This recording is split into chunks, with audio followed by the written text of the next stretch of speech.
Afternoon, everyone.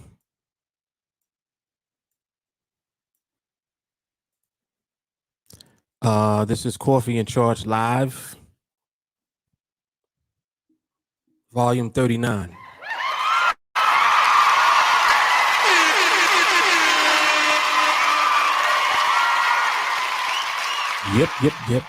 Yep. All right. Hope everyone's doing well. If you're just making your way on, please be sure to like and share the video from whatever platform you're tuned in from. So that would include Facebook, YouTube, and Twitter. Excuse me. If you're tuning in from Facebook, please make sure that you like and share the video and then follow the TeamAlliance Facebook page and subsequently turn on the little bell. There's an icon that you can turn on to receive notifications. If you're tuning in from YouTube, like and share the video, subscribe to the channel, and also turn on the bell to receive notifications. And if you're tuned in from Twitter, be sure to like and share the video and then retweet. Doing all of these things will help to give you the best opportunity to be notified when I go live. Also, underneath the video on whatever platform that you're on, you will see a link to the TeamAlliance Facebook group. Join that group because no matter what If you don't receive a notification directly from one of the platforms that you're currently tuned in from, you will receive a notification from the Facebook group regardless. For some reason, notifications always go through from Facebook groups. So be sure to join the public TeamAlliance Facebook group. You should see it in the description underneath the video that you're currently watching. So we're going to be doing some live observation. I don't have coffee right now. Actually, I drank mine, but I am about to go get another cup momentarily. So this is another edition of Coffee and Charts. What I want to do today, I want to actually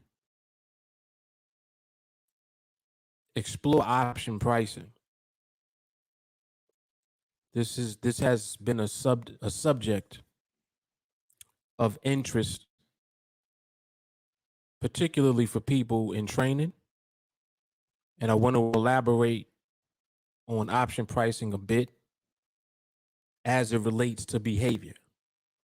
So what I'm going to explore and to delve into is how to identify, or I should say, how to use option pricing to identify behavior. The key to everything we do in trading is dependent on our understanding of the behavior, aka the movement of the market itself. So regardless of what you're trading, you need to understand market movement in order to capitalize on trading. You need to know when to trade. You need to know when not to. You can only do that with consistency if you are cognizant of the market's movement. If you don't take time to study and understand market movement, it doesn't mean anything when it comes to trading. In other words, you won't win your trades, you won't make money and profit from your trades because you're not understanding the movement of the market. And this is where the majority of people that come into this industry will find themselves because they have not been guided,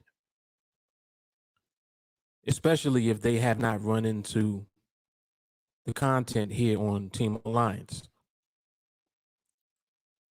People are pushed in so many other directions. You know, you're told about signals, indicators, strategies. Like all of these things are prevalent on the internet in general when you are seeking out information regarding trading.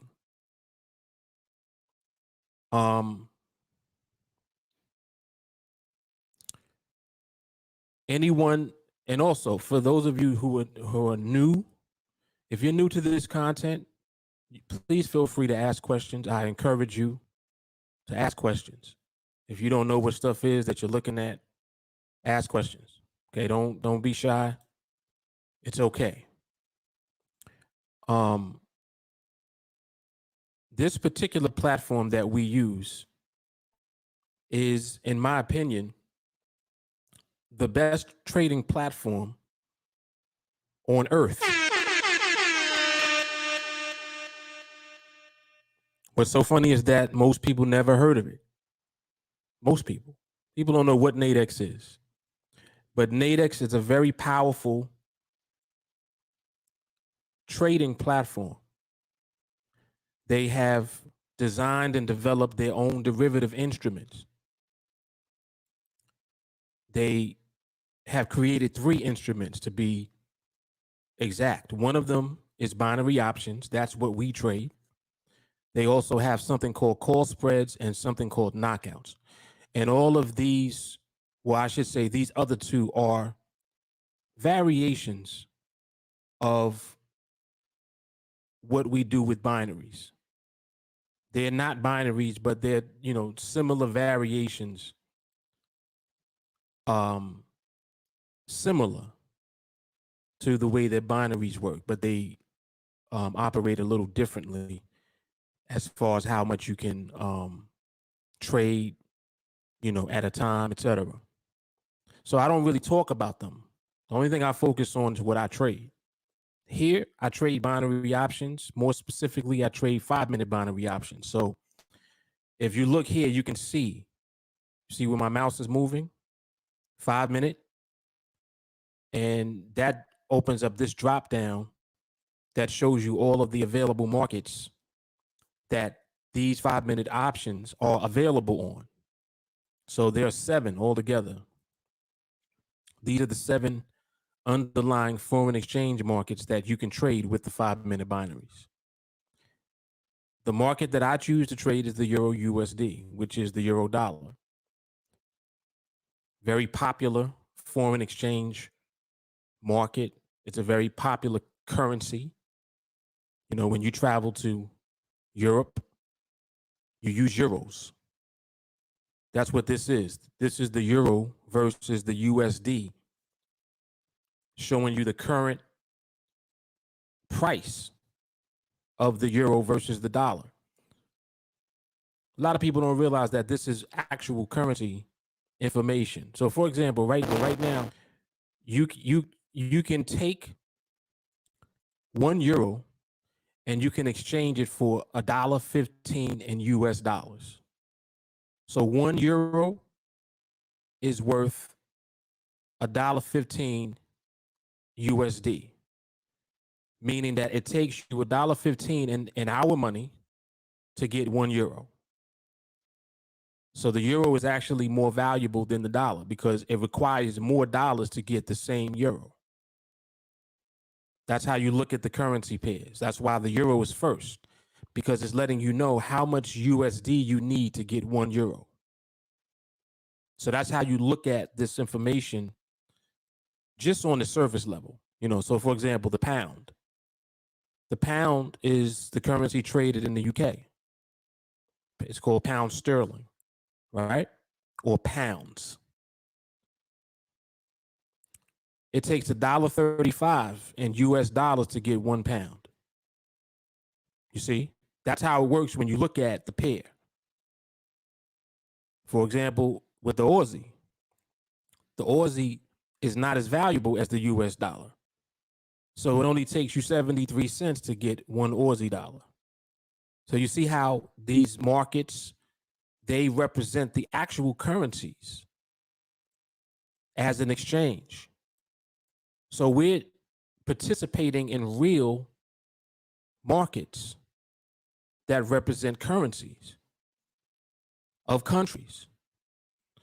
The US dollar being the reserve currency, so that's why the major pairs are paired with the US dollar.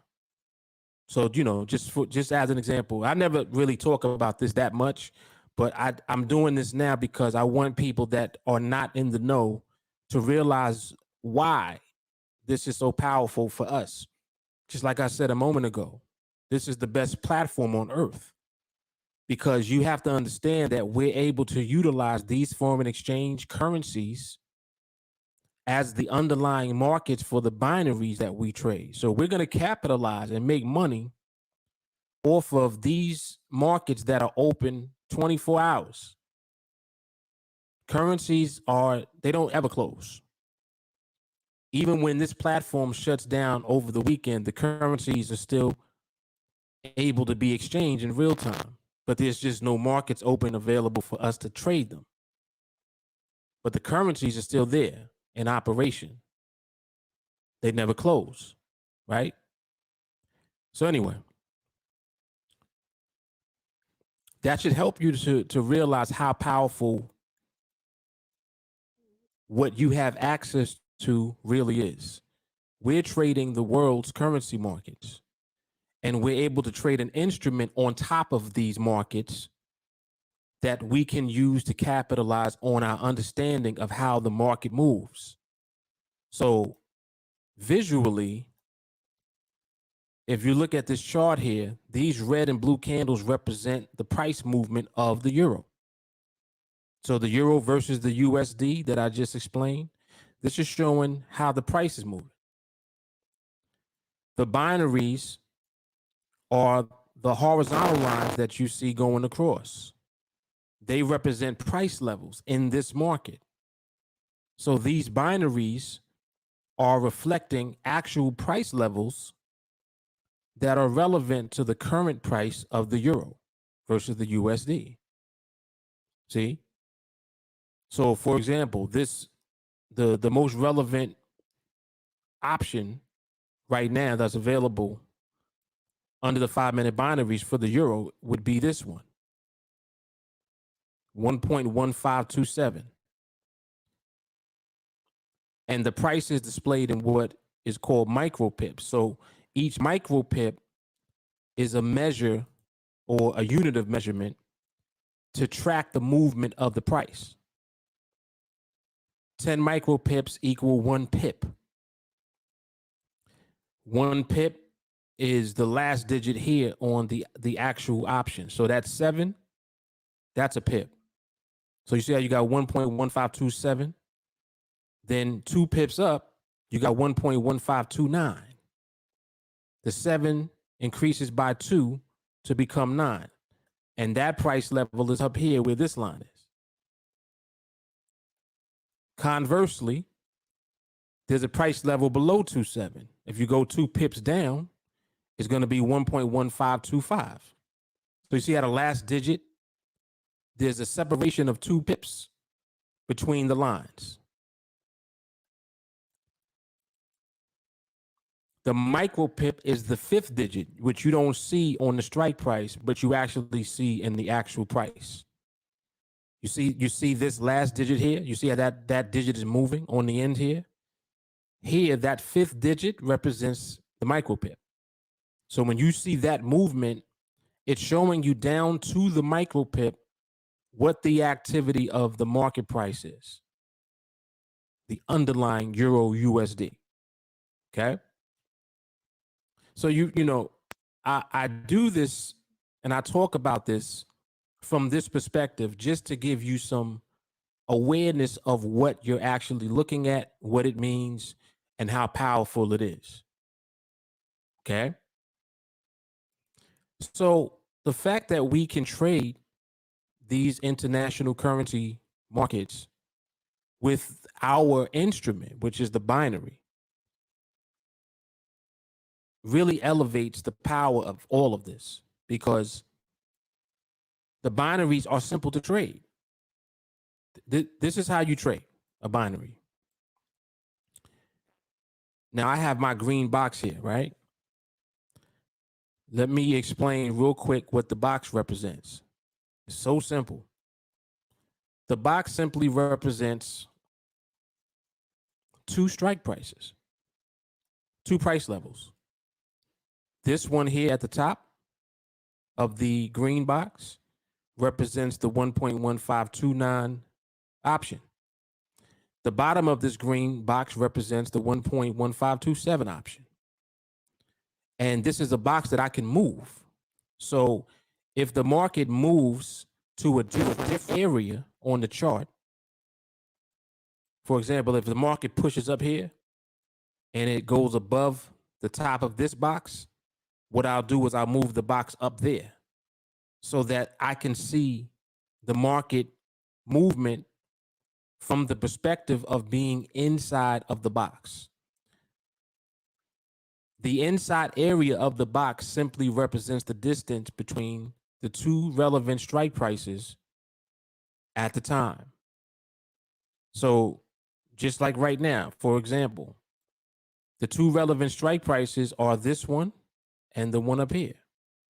So that's why you see the market activity inside of the box right now, because the market is literally positioned in between this strike and this strike, as displayed by this blue candle. Now, the market moves, and this is what you have to take time to learn. You have to learn how to understand the movement. Market is going up, it's going down, it's going fast, it's going slow.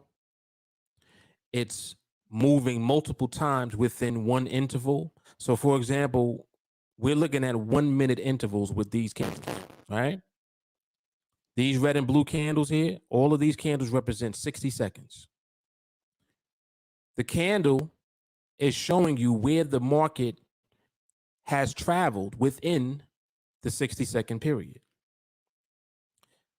So if you see a candle that's long, it's letting you know that the market has moved that much distance in that 60-second time frame, in that 60-second interval.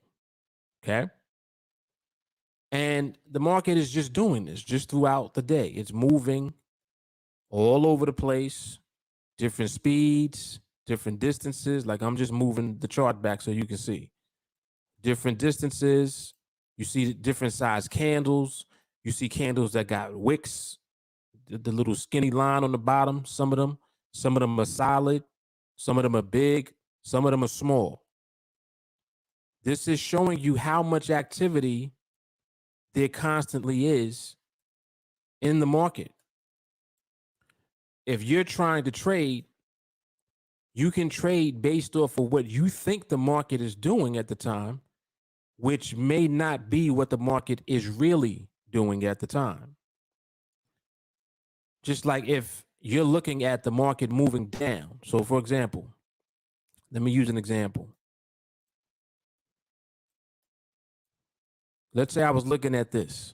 You see this red candle here? And I'll put a little oval over this. If I'm looking at this candle, my thought process, if I don't know, would be, oh, the market's moving down. Now, prior to this market moving down on this candle, the market was moving up. Subsequently, in the minutes leading up to this candle, if I go back, I can see that you had 1, 2, 3, 4, 5, 6, 7 minutes of movement going up. And then in 1 minute, the movement came all the way back down here, basically cutting this entire 7-minute movement in half. And it did that in 1 minute. Now, if you're not aware and you don't understand this movement and activity that's going on, you can see this movement going down and just assume, oh, the market's heading lower now. But you would have been wrong if you based a trade off of that information. So if you're trading based off of what you see the market doing as far as the direction it's going in right now, you could be greatly mistaken. It may not be what the market is actually doing. This could just be a change of the market's position in the current movement that it actually has. So the market actually has upward momentum throughout this time period here, right? This move that came down was just the movement repositioning itself back down to an area it's already been to, and then it continued to move back up again.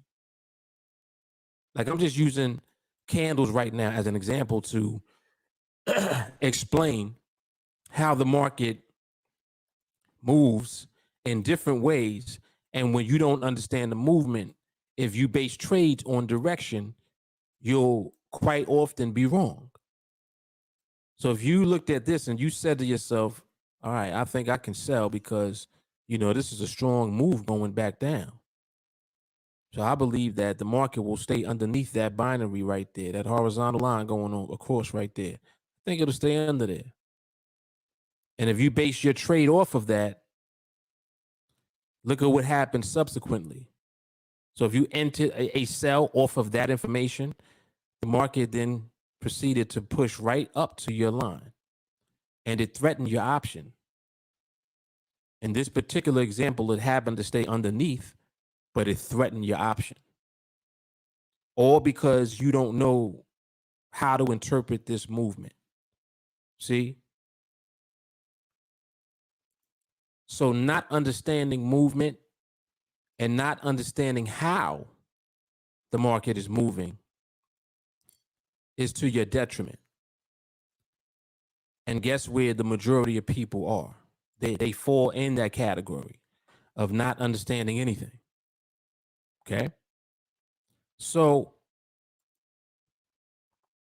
when you're observing the market, you have to be able to simplify the process. This is where what we do comes in. See, we simplify all of this real quick. First way that we simplify things is when we see that the market has too much movement, we know not to do anything at all. We eliminate whatever the current activity is from any potential action. So in other words, we're not thinking about trading at all if there's too much movement present. What do I mean by too much movement? Well, when you see big candles, that's too much movement, because it means that the market is traveling far. For example, up here, in 2 candles, the market moved from the area of this top strike, this top option up here, all the way down to this bottom one. Did that in 2 minutes. Did it again here. Market moved from where this strike price is all the way down to where this one is. Did that in 2 minutes. So in 2 minutes, the market moved from one strike price level to another.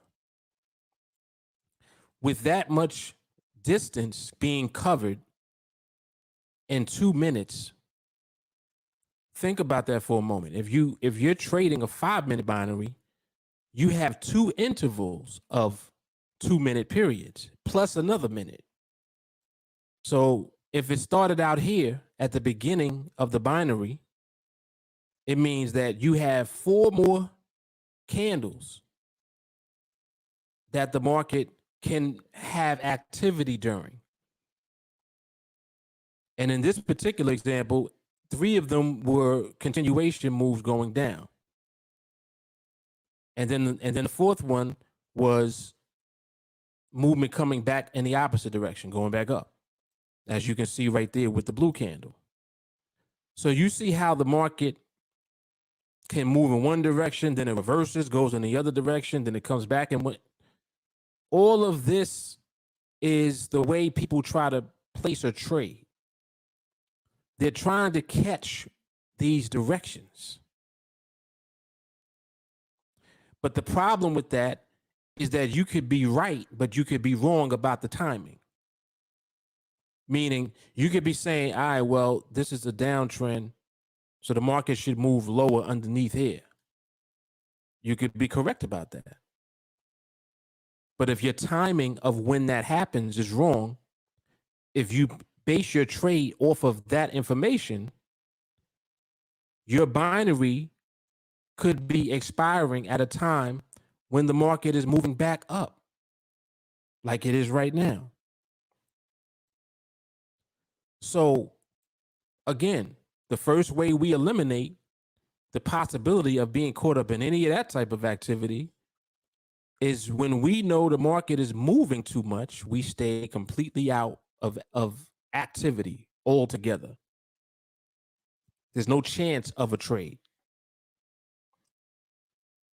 Whereas many people will look at this as a great way to trade because they're thinking that they can catch the direction of these moves.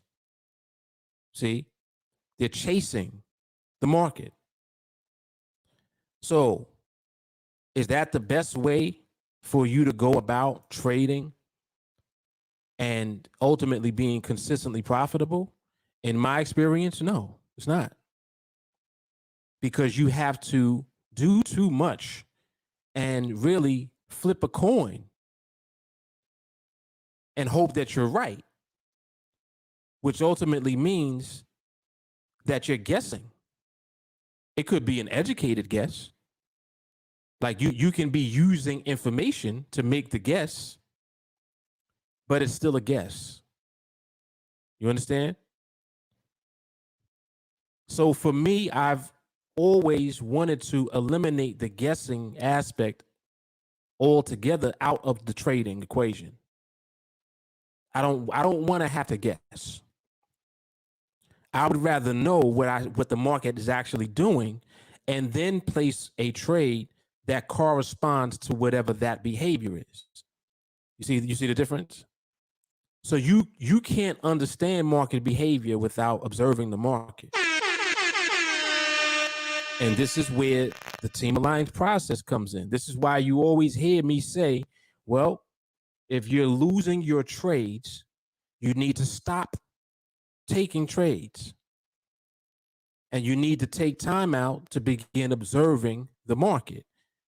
You need to look at the market and learn how it's moving. Just think about the last trade that you entered into that won. Why did it win? See, if your answer to that is, well, it won because it stayed above my binary option and I bought, stayed above my line. Well, that's not why you won. Why did it stay above your line? If you can't answer that, then it's a guess that you made. That's it. It was a coin flip. You can't answer why it stayed above. It was a coin flip. So just think about how many trades you've taken where you can't answer that. How many trades? If you can't answer why it remained above or below, if you were selling, if you can't answer why it remained there, you don't understand what you're looking at in the market. And all it was a coin flip. So unfortunately, you are not going to be able to build your career off of coin flipping. You're not going to be able to be consistently profitable from coin flipping, period. You need to understand behavior. You need to understand, okay, overall, how far is the market moving during the intervals? What do I mean by that? Well, we're looking at a 1 minute chart. So these are 60-second intervals. Overall, how far are these intervals moving as far as market movement? What do you mean, Mark? Well, look at how big the candles are. How big are the candles? I don't know. Let's take a look. Let's just start looking at candles. So I'll just use the candles inside of the box where we are now and just get an overall feel. So let's do that. Start with the first one. This one is 9 micro pips. You see 9? You see what says highest? And it ends with 6.9, and lowest it ends with 6.0. That's a difference of 9. So that's 9 micro pips. Look at the next one. Next one is 10. Next one, 5. Next one, 5. This one is 3, 7, 10. 5. 5, 1, 7. And the one currently where we are right now, this one was 5. So overall, how much distance in each candle has the market been moving? With the exception of 2 candles, all of them were 5 or more. That's a lot of information. The market just gave you a bunch of information. Let's continue. Overall, the candles are big. They're 5 or more. In my book, that's big candles. Small candles is 4 or less. So the majority of these candles are all above 5. Big candles. Another thing that we look at is the fact that the candles are inside of the box. That gives us a lot of information also. Because when the market is staying in between two price levels, it means that the market is slowing down and the market is also transitioning into something. How do I know that? Because the distance of the moves are becoming less. See, remember these two big candles over here? This one was 9 and this one was 10. Now, the majority of these candles are under 10. They're over 5, but they're also under 10. That's a lot of information. So if the market is showing you that the intervals are creating less distance in the moves, that's information. It's helping you to understand what the movement of the market is becoming. What is it turning into? See, if the market is transitioning from bigger candles to smaller candles, that's a lot of information. Because the smaller the candles are, the easier it is to see stability in the movement. You can see it easier. There's less distance that the market is covering.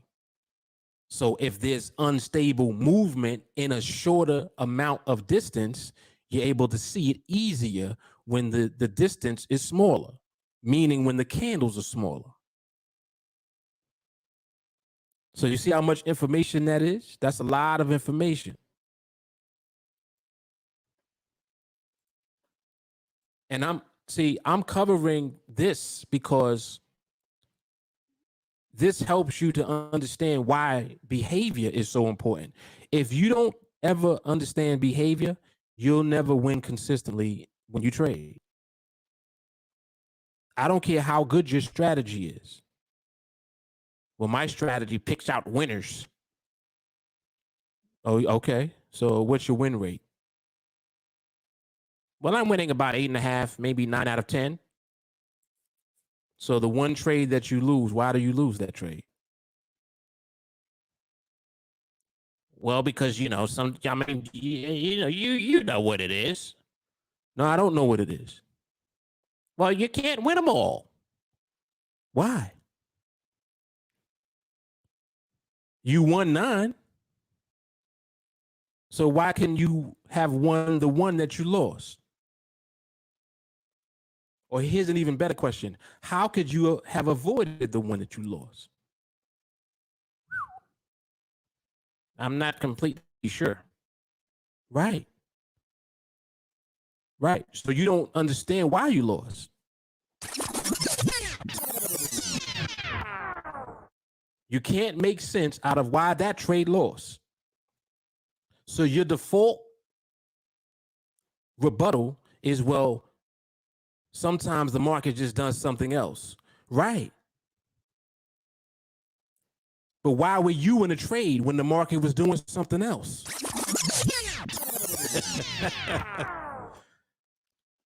See, I know that this gets under people's skin when I grill them like this. These are questions I go back and forth with people about, like when they message me. I'm like, well, tell me why that trade lost. Well, because the market just does what it wants. Well, if the market does what it wants, why did you win the other 9 trades? What stopped the market from doing what it wanted to do with those trades? Can't answer that, huh? All right, so if you can't answer those 2 questions, basically you can't tell me why you won your trades.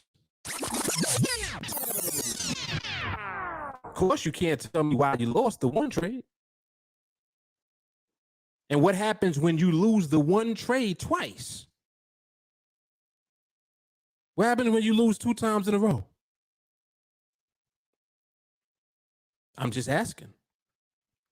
So I present these questions so that you have things to think about when you trade.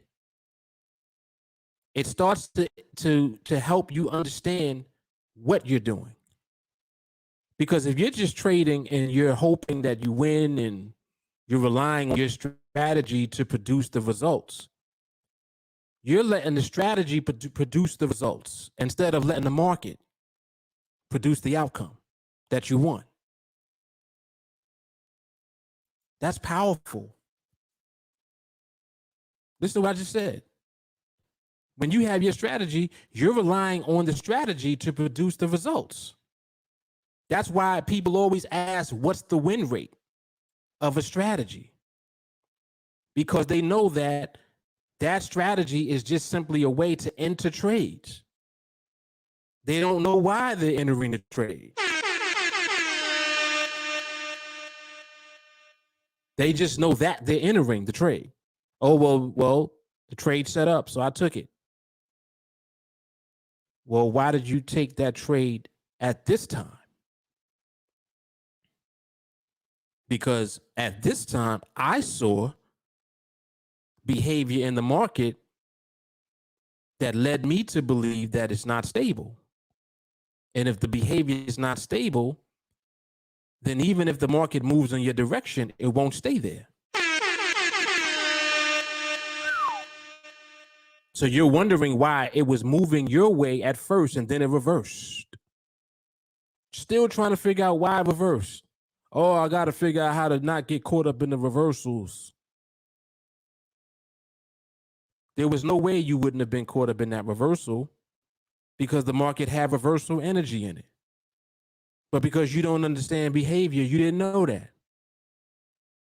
Because you didn't understand behavior, you took the trade based on the setup. Oh, well, my trade set up, so I took it. See, so it's like throwing darts. You just throwing darts, hoping that they land on the bullseye.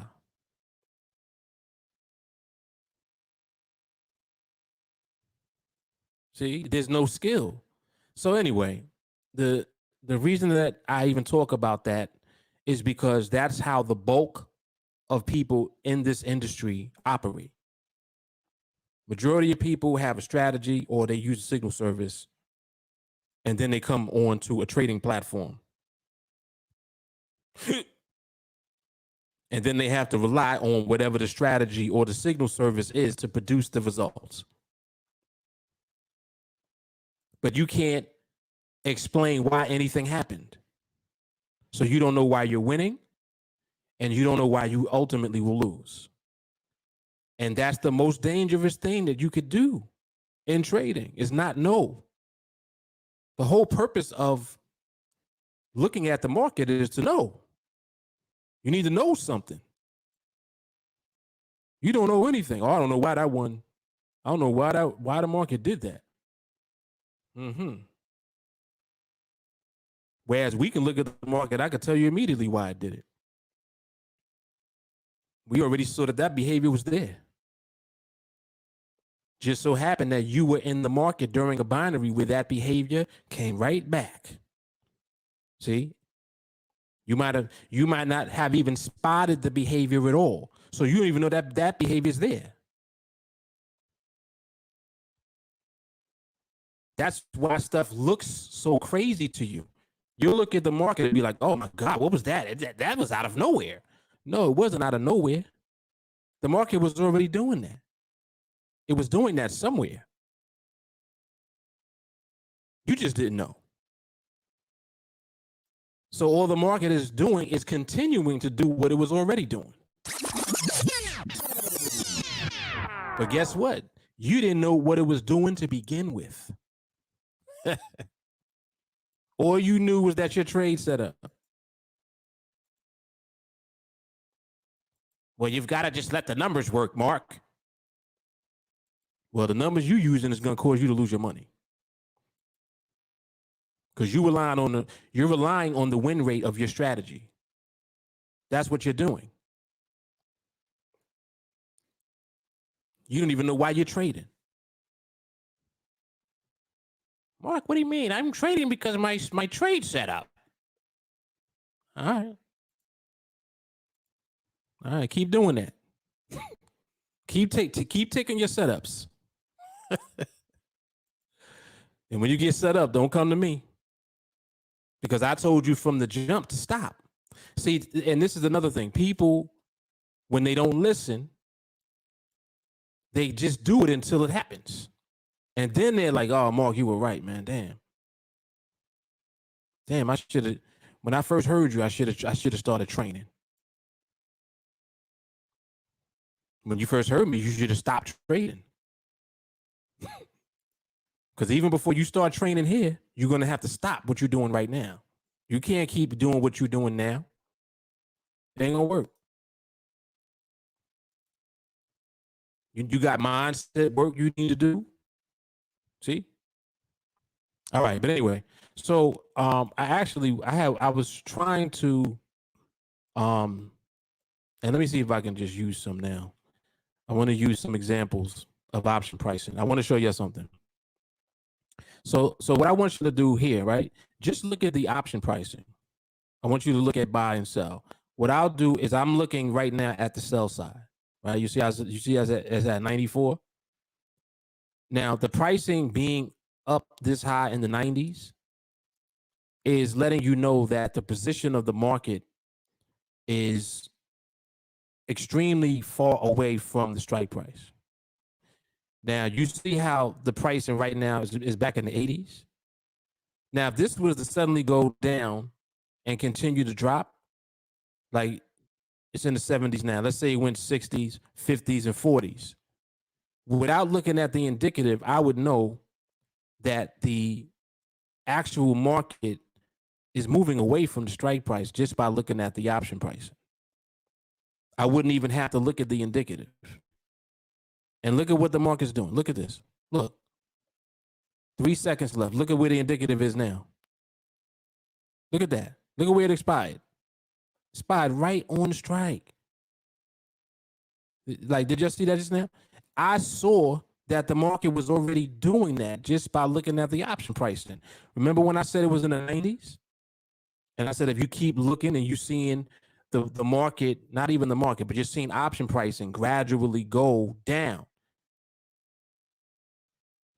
If you bought, the pricing shouldn't be going down. The option pricing is a reflection of the market. So you're seeing 90s, then you see 80s, 70s. It's like, oh shit. So what did this just now tell me without even looking at the chart? Let's say I even have the chart up. Just now in that example, by looking at option pricing, I know right now the market's not stable. Market ain't stable, period. It went from the 90s. We saw it go as low as the 70s. By the time 10 seconds was left, the market just darted down and the actual indicative ended on top of the strike. So if you had bought, you would have lost that trade. So this is why you can't just rely on direction. See, if you took that trade and you were like, well, the market's moving up, I'm buying. Yeah, but the timing of when you bought was off. And the instability that was already present in the market, you got caught in it just now. If you took that trade, you just got caught in instability. See, if you would have traded back here, for example, if you would have bought here on for this strike price, you would have won this trade. But this don't mean that the market is stable just because you won the trade. You can see instability all in all of this movement. Wick, you got wicks, you got big candles, you got all of this distance in the market that's going on. And then you got the wiki activity, the back and forth movement. So you see that behavior is already present. So again, if your strategy is, well, I like to wait until the trends. All right, well, it was trending here. It was trending here. This is a trend. This is the uptrend. It was trending up. And then if you bought, look at what happened. The only red candle was the candle that you would have gotten hit with. Market was exhausted going in that one direction. But the direction ain't even important. It's the behavior. Look at how it was moving. Even throughout the movement going up, look at how it moved. Went up, came back down. Over here, went down first, went back up. Over here, went up, came back down, closed here. This one started to slow down, Market was like, nope, I still got a lot of movement. Market, big move here. Next candle. Little bullshit move here. Next candle. This one fakes you out because you're like, oh, yeah, this is nice because the market is still going up. Then this happens to be the candle before the last one, but you got big candle activity and you got instability in the movement. What happens? Last candle for this binary. Market goes up, comes right back down, ends on the strike. If you bought, you lost. That's what I'm talking about as far as guessing. That's a guess. That's a coin flip. You flipping a coin, hoping that the market keeps going up because you base your entire trade on the market trending up. See? Direction and trends and all of that bullshit means nothing if you don't understand behavior. It doesn't mean anything. And people will use that information to try to trade. You still don't understand movement.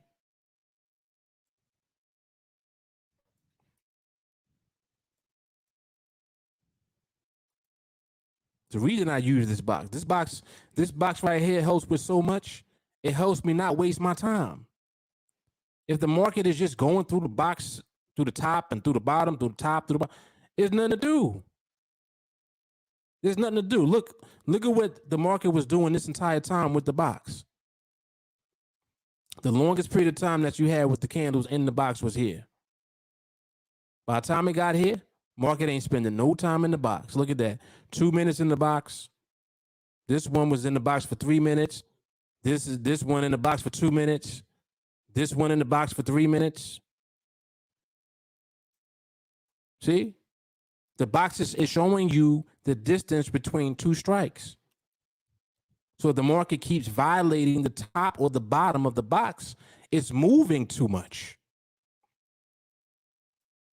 Don't focus on where it's moving. You're looking at direction.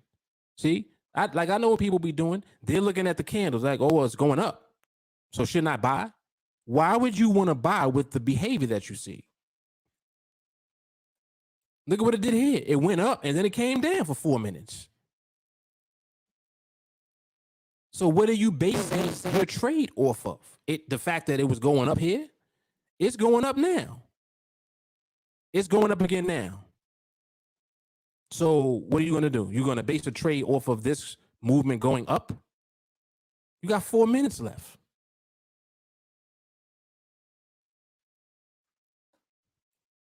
People will do this. They'll do this and then they'll say, oh, well, my strategy's good.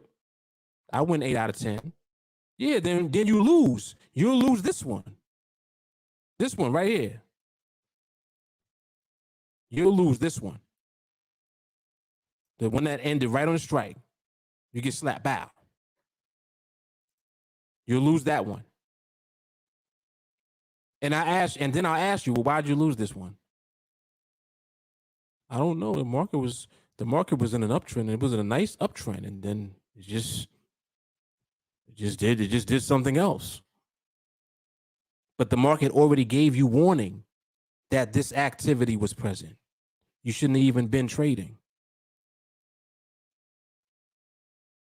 That's my point. Learn to understand behavior. Oh, but I like trading with momentum.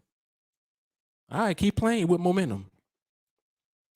You trading with momentum, but not understanding behavior. Once again.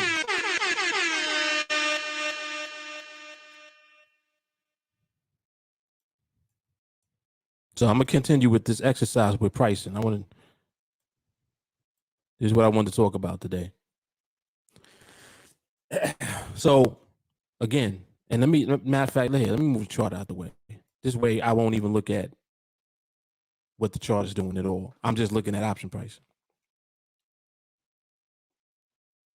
If you just look at what option pricing is doing, this shows you that the market is not stable. When the market's not stable, without you even looking at the indicative and where the market is or any of that, this is telling you a lot. So when you look at option pricing, you should be using this to interpret market behavior as well. Don't use this just to determine your risk and reward on a trade. See, people will look at this and be like, oh, I can sell and I'm going to make $50. I'm going to sell this. I think that the market's going to go back down. I'm going to sell. And they sell based on having that $50 risk reward. So they're looking at it like, well, I got 1-to-1 risk reward. If I win, I'm going to win $50. And I'm only risking $50. So I got 1-to-1 risk reward. That's excellent risk reward. It's great risk reward, yeah. But do you even understand what the behavior is? What do you understand about how the market is behaving? Look at that just now. Look, did you just see that? Now, you see how volatile this movement is? It just went from 50 to 14. It's back at 50. It did this in less than a minute. Look, it's in the last minute now. Watch this. Just watch this activity right now during this last minute. Look at how many different price changes you see. Look at this, 50, then you saw 40-something, now you're seeing 11. Now you're seeing 8, right? Now it's down to $1.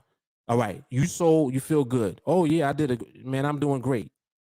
Yeah, this is going to win. Look at your option pricing going back up.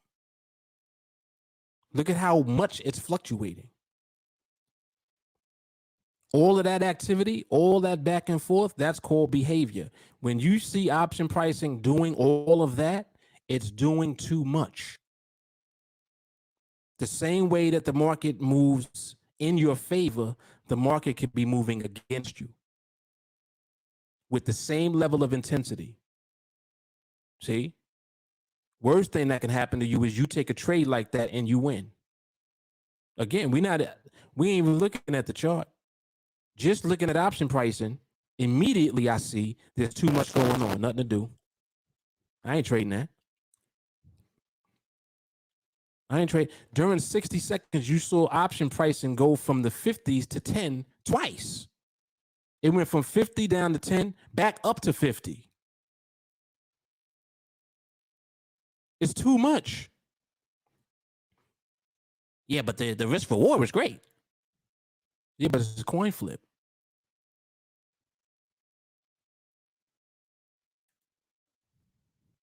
All right.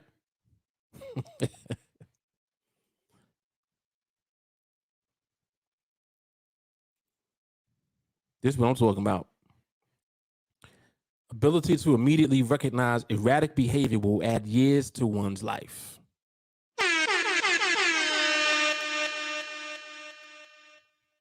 Well, this is hard.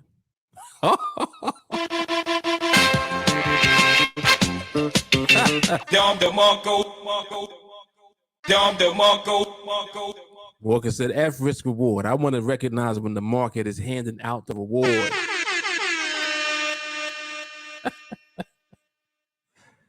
Let's go. Yep.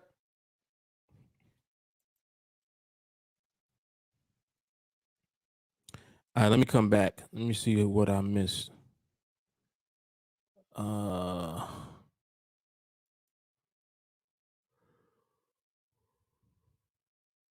Richard T is back. What's up, Richard?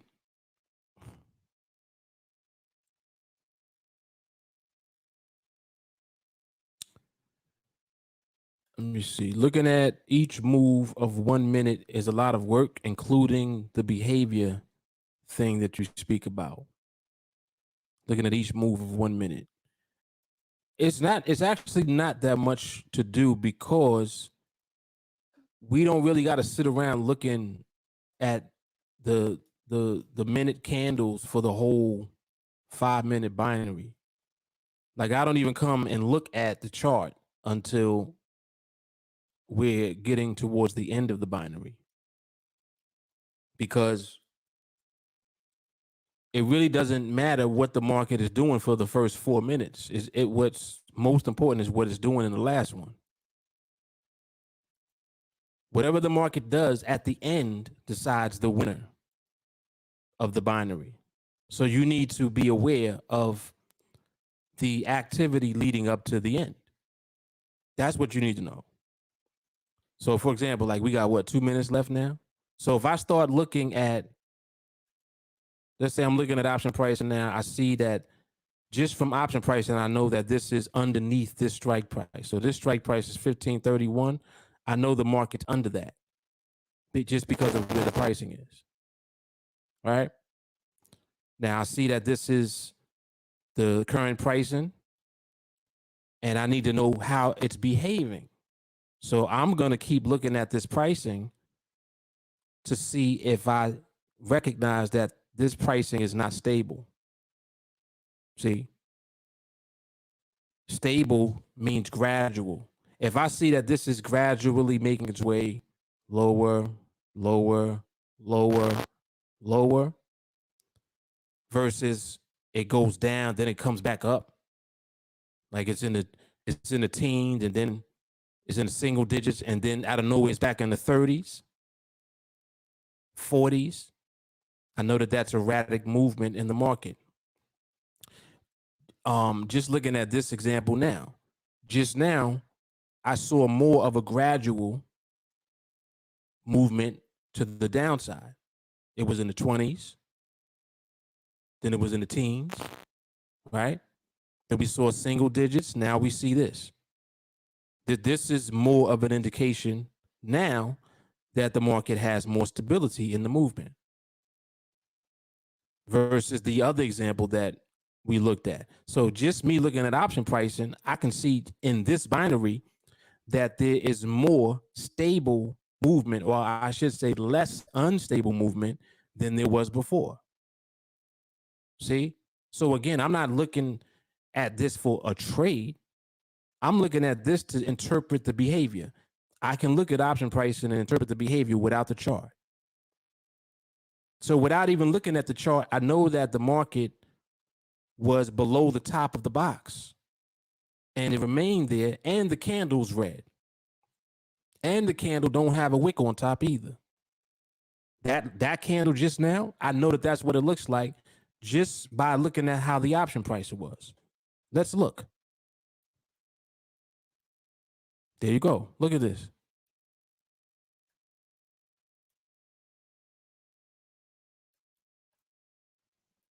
And actually, I was wrong. I said the candle was red. The candle was actually blue.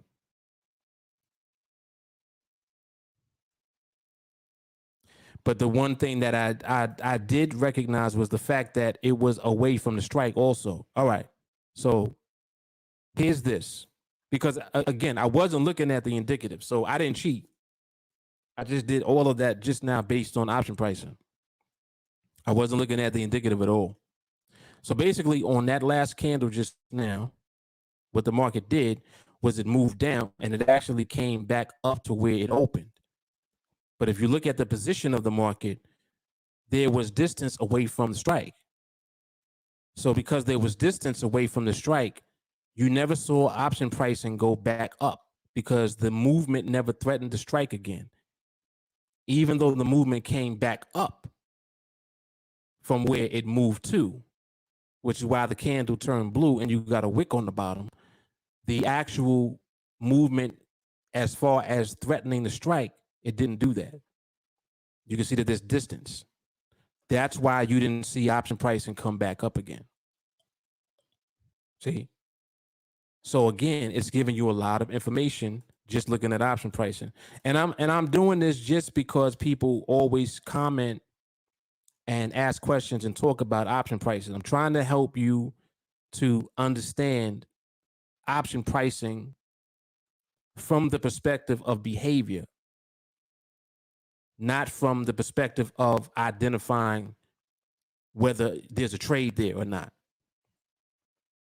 See, like even in our process with TeamAlliance, the very last rule that we apply is option pricing. There's a reason that it's the last one. Because everything that we're doing prior to that is leading up to us recognizing whether the market is stable or not. Bottom line is that if the market ain't stable, I don't care what option pricing is doing. But I'm just showing you this because if you do look at option pricing, you should only be looking at option pricing from the perspective of stability in the movement of the market. That's how you should interpret the information from pricing. If you're looking at pricing, not, oh, should I enter now? Oh, this pricing. So should I be entering? No, you need to look at pricing from the perspective of the actual movement of the market, the behavior. It's telling you how the market's moving. See, just like examples that I give you where you'll see option pricing and the distance of the market is far away from the strike.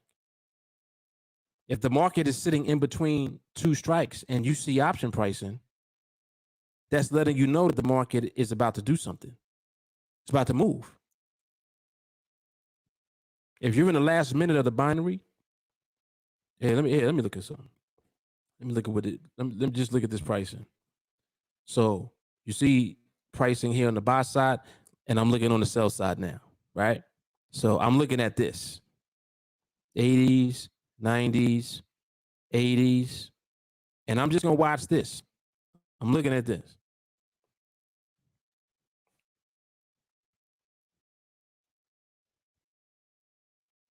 See, I was at 93 and it's just staying there.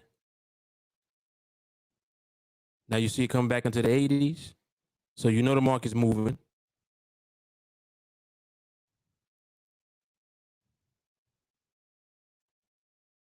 Now on the buy side, pricing disappears altogether. What is that telling you?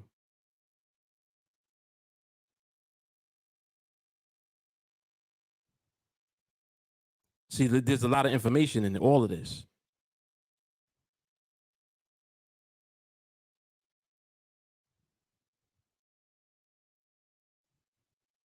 See that?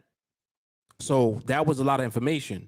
The lowest pricing that I saw on the sell side was 80. I think it might have shown 79 or something, maybe one time.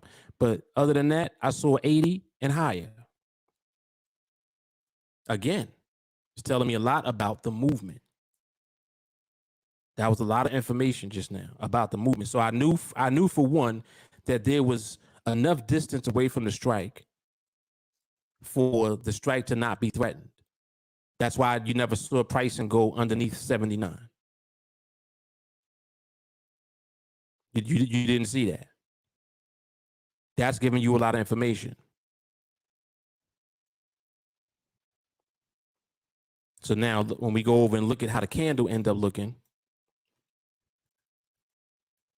this was that candle right here, this one.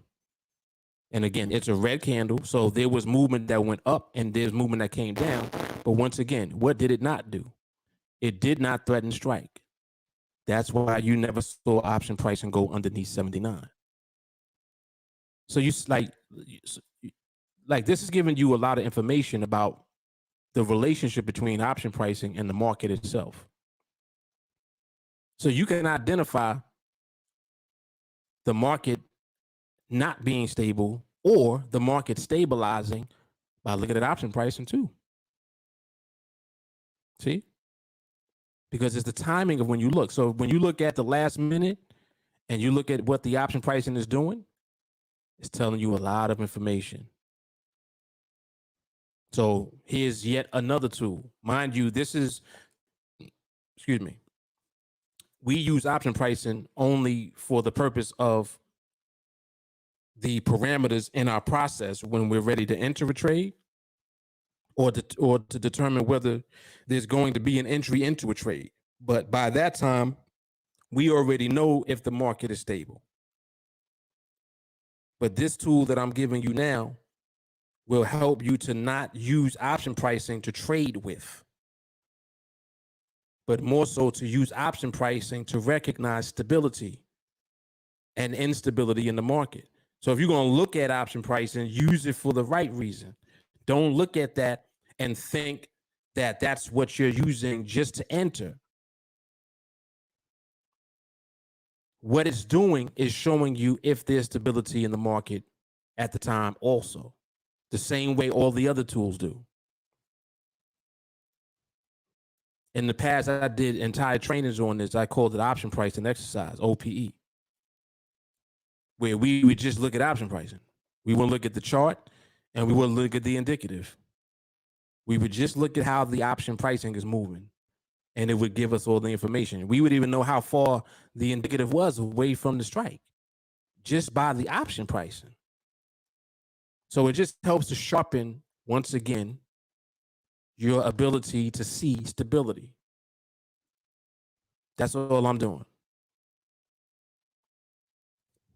in this example.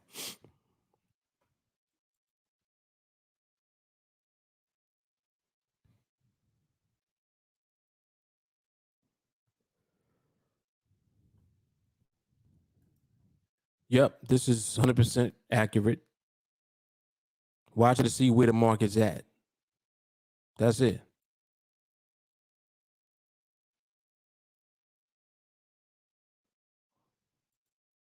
Yep, small candle dominance, 4 micro pips and under. Yep. What time is left? All right, so look. So again, look at that option pricing. I know that the market is under the strike just based on the pricing. It's at 36. I know the indicative is less than 1531. Or it could be like it's in the 40s. It could be sitting right on it. So it's either sitting right on it or it's under. Now, you see how it jumped up? See how I went from the 40s and now it's 60s, 70s. Now I know that the market's over the strike. You see that? It's over the strike now. It's in the 70s.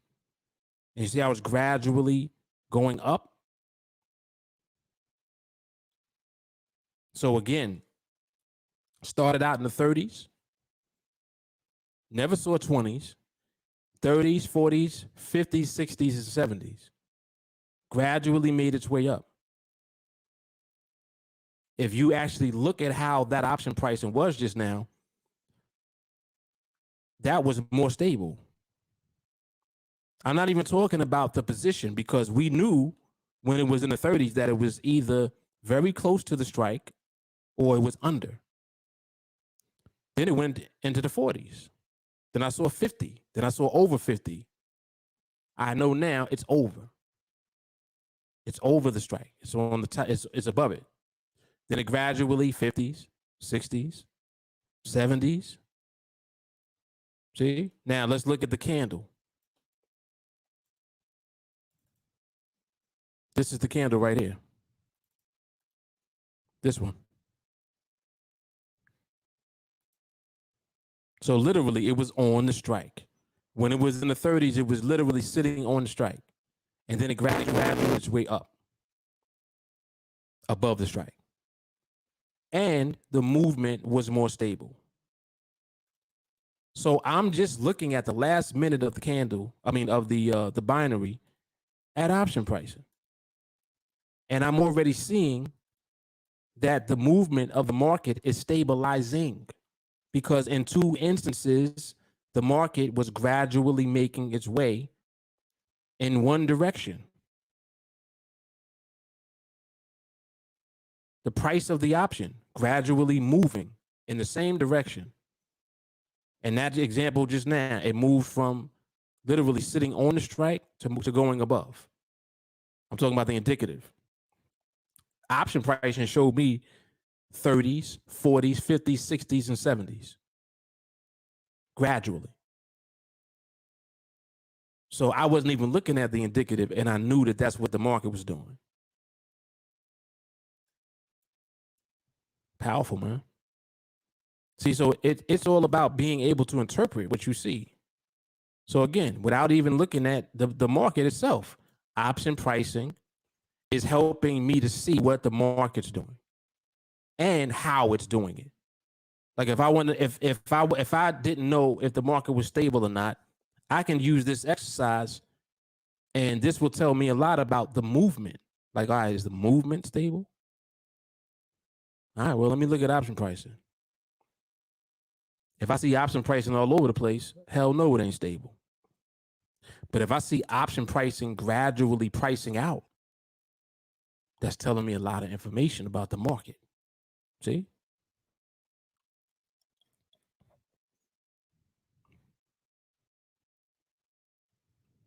So we're going to do it again in a minute. All right, let me come back over to the chat.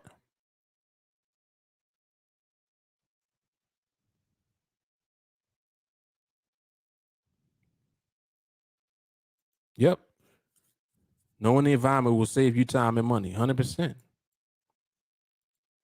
100%. Always.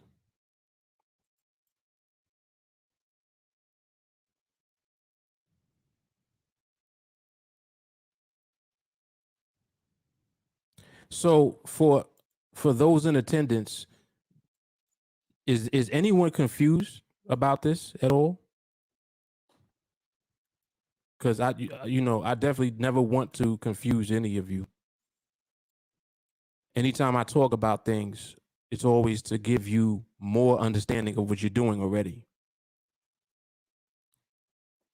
So, all right, look at this.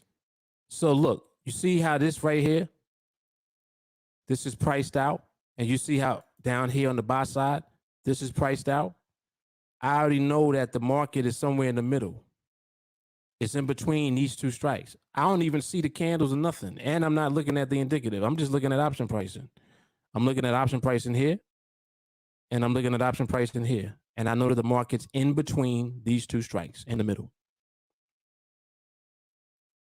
And not only that, if it's in between these two strikes, the fact that I don't see pricing is also letting me know that there is either the market transitioning to become stable or the market's already stable. It could be one or the other. But I did know just from looking at option pricing where the market was. I didn't have pricing on this strike and I didn't have pricing on this one. Market had to be in the middle somewhere. If the market was erratic, I would have seen pricing somewhere. It could have been on the sell or on the buy. It could have been on the sell for this or on the buy for this. I would have seen pricing somewhere. See what the candle looks like. So this candle was all over the place, actually. Let me see where it opened at. Opened at 02. So right there, it opened right near the middle, 2 micropips above the middle. It actually went in both directions. But just from me seeing option pricing, I knew that it was somewhere in between the two strikes. See, so option pricing helps you with a lot when you understand how to interpret it when it comes to recognizing stability in the market. Like I'm only looking at it for that purpose.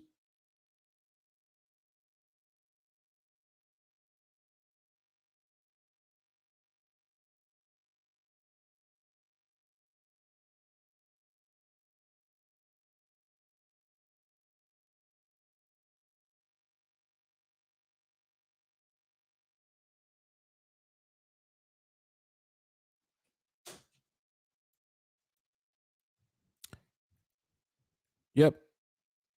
So the one thing that I'm hoping that this does is help you to have a better understanding of option pricing so that you're less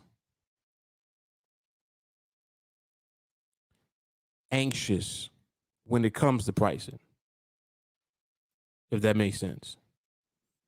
Like there's anxiety when it comes to option pricing. People will look at the market and they'll, oh, the market is stable, but I never see any option pricing.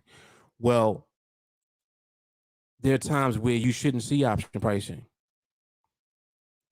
And then there are times when if you do see option pricing, you need to know if that is in alignment with the actual behavior of the market. So if the market is stable at the time, you should gradually see the option price out. Like if it's in the 70s, it should gradually make its way to the 80s and then to the 90s. Now, when you're starting to see that happen more frequently, even if you don't have the candles in front of you, you know and you're aware of where the market is positioned relative to the strike price based on the option pricing. And then what the option pricing gradually does lets you know how stable the actual movement is. Because the more stable the gradual movement of option pricing is as it prices out, tells you a lot about what the market itself is doing. You see? Tells you a lot of information. So I'm just, I'm looking at it today just because I eventually wanted to go into more detail as far as option pricing goes. Like I said in the past, I did a whole series on just using option pricing, but not for purposes of trades, but more so for purposes of understanding and interpreting behavior. Like option pricing, like literally option, any of the tools that we use gives you so much information about the market. Like here, you see on the sell side, see how it's going up? See that? You're selling. If you see the sell side going up, you know that the market is moving closer to the strike. This line right here, market has to be moving up towards this based on the fact that this was going up. So if I see that this is going up, I know that the market is moving towards that strike price. And if the market is moving towards that strike price, and then the price of the option comes back down, that means it went up first and then came back down. What is that type of energy called? Reversal. So you see, like, without even looking at anything else, I see that reversal energy is present just by looking at what the option did. I just saw it. There's reversal energy. Let's look at the candle. That was this candle right here. See how it's blue? That means it was moving up towards the strike. That's why you saw pricing appearing. It was going 6, 8, 11, 12. You start to see that, right? If the market would have continued to move closer to the strike, you would have seen the pricing go up even more. The option pricing would have went even higher than it did. A lot of information. Reversal energy.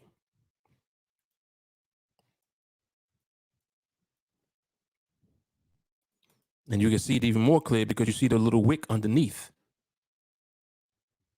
Little wick underneath this candle right here. So it went down and then went up. And the up movement was towards the strike, which is why you saw option pricing appear on the sell side.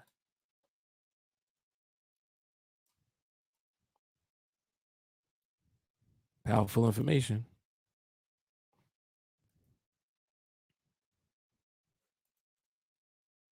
Maria, no, I took him out of the playlist because this is just to help you understand stability more.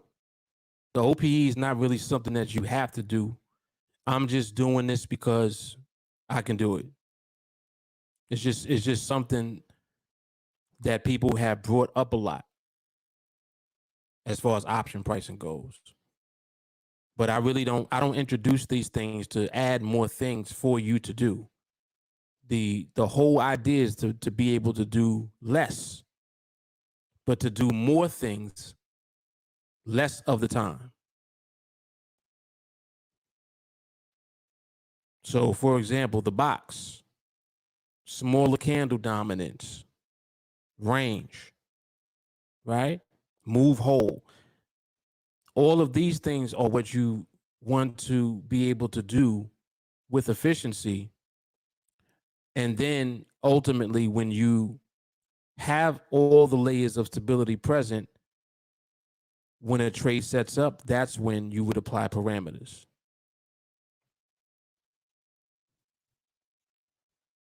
Me talking about option pricing is really doing it in reverse, but it's still doing the same thing. It's identifying the behavior present. It's not identifying if there's a trade setting up. It has nothing to do with the trade. I'm only doing this as an exercise to show you how option pricing also gives you information regarding the behavior that's present, the same way that the other tools do. So if you use option pricing at all, don't use it to look for a trade. You should be using it, if anything, to further enhance your ability to see behavior in the market. That's it. Like you should be able to look at the option price and know if the market is in range relative to the strike price. For example, so we got a minute 10 left. You see how the option price is in the 20s? I know just by looking at this that the indicative is in range of the strike. You see how it's gradually going lower now? I know that the market is moving away from the strike. I'm not even looking at it.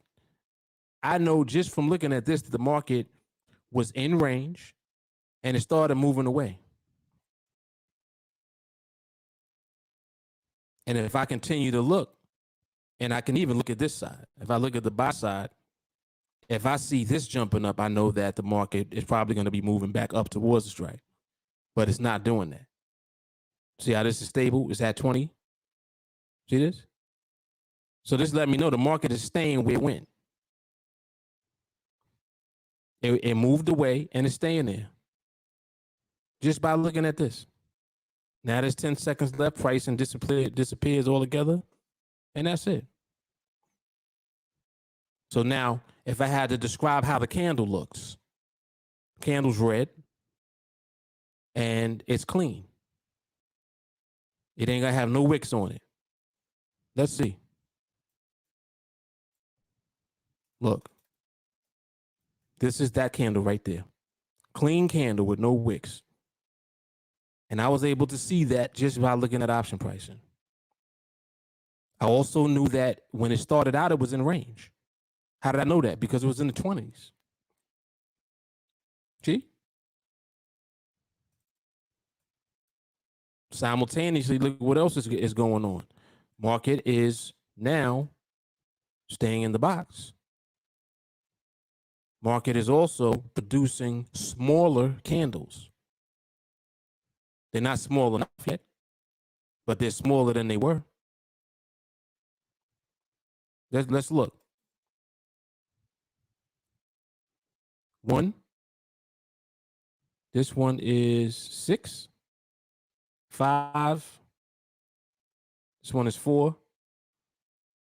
This one is 10. 3. 7. 6. 7. And then whatever this is going to be. So you see that the candles are still too big, but they're smaller overall than they were, but they're still too big. You got one in here that's 10, a bunch of them that was 7, a bunch of them that was 5. Still too big. So again, even though this right here was in range, we know there ain't no trading or nothing going on in here. Our range is not present yet. Market's not ranging yet. See, so when I use that option pricing in that last example, it was just for purposes of recognizing the movement. The movement is stabilizing, but the movement is still moving too far, meaning that the range is still too big. Candles are still too big. See? So these are just tools. That's all.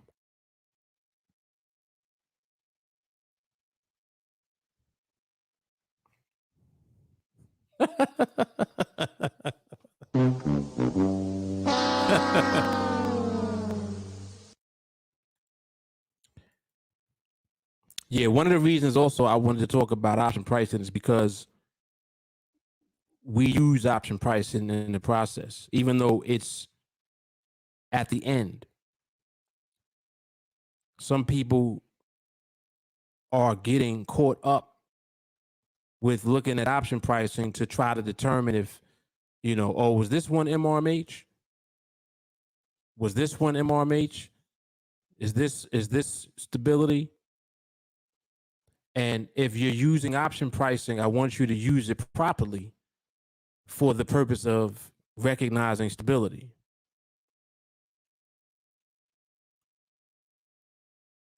Another thing I'll say, when you're doing observation and you've already recognized the layers and you see that all of the layers are present, and then you see a trade position itself and set up, just because you don't visibly see option pricing doesn't mean that you would not be filled. See, that's like another area of confusion for people. They're like, oh, well, there was no option pricing, so that's not valid. But you know what the parameters are. So if you're applying the parameters, option pricing is the last thing that you see anyway. Many times you've heard me say, when I apply the parameters, I don't even look at the option pricing. I'm looking at the market. I get the +1 and I click in. But I'm doing that after the layers are present. I'm not just doing that on a binary. You understand the difference? So I'm not just taking a binary, applying parameters, or I got 5 + 1, I got pricing. No. The only time that is even relevant is after the layers are present. So once the layers are present, that's when the market sets up and gives you the trade if it comes. If it doesn't set up, there ain't gonna be no trade. You'll just have stability, but you won't have the trade yet. You gotta wait.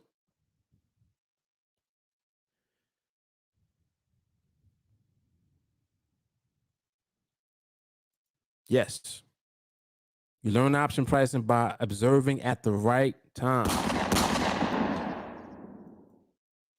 And the exercise that I showed you today is how to look at option pricing to help identify the right time.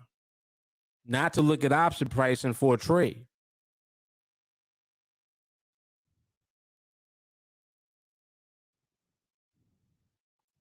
This is hard.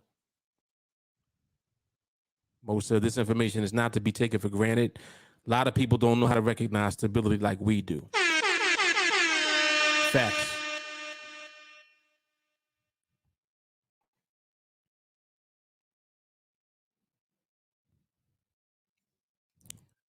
But now what's happening?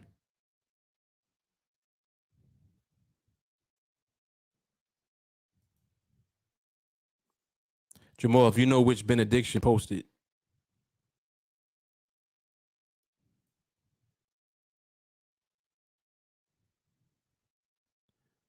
Angel, paste your question again. Sorry. Because you know I ain't scrolling up. You know I ain't scrolling up. Yeah, just repaste it for me. You can go backwards, look at candles, but unfortunately you can't see the pricing associated with it. So it had to be alive in MarmH. Yes, that's right. Yep. Which is why it's so important to record.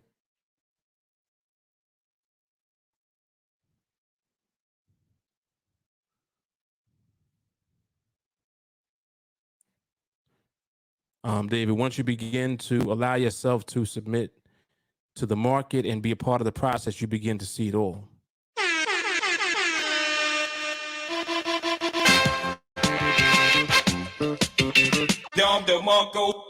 Yep. Yep. Well said, David.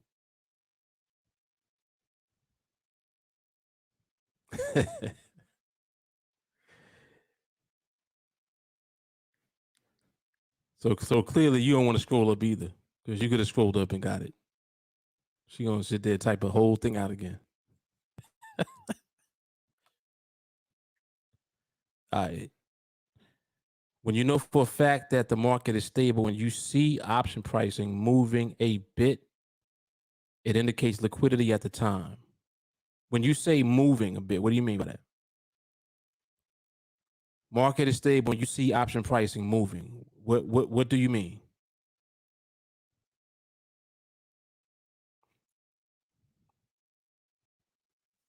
Option pricing moving where?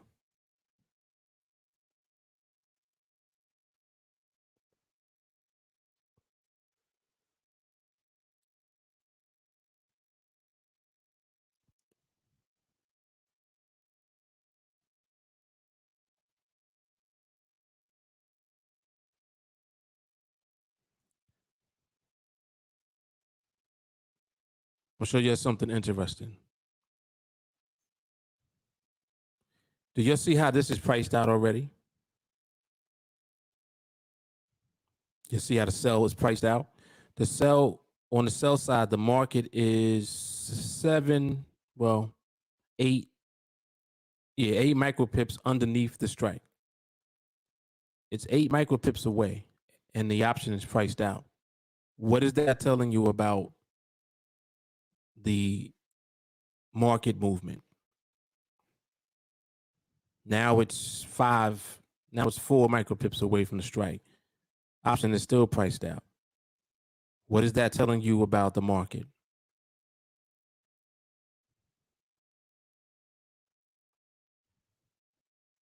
Because this is, see, I'm helping you, and look, did you see that? See, I was at 9, then it went to 18 just now. So you see how it's fluctuating. Look at the buy side. You see I was at 40. Now it's coming back down 30. Now it's back in the 20s. So just this little bit of observation, you got a lot. You collected a lot of information about the market just by looking at the option pricing.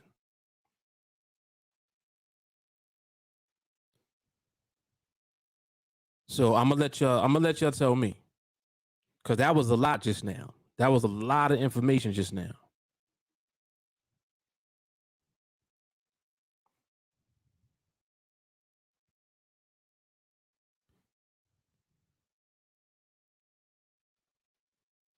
Can't explain it. But it's in a training.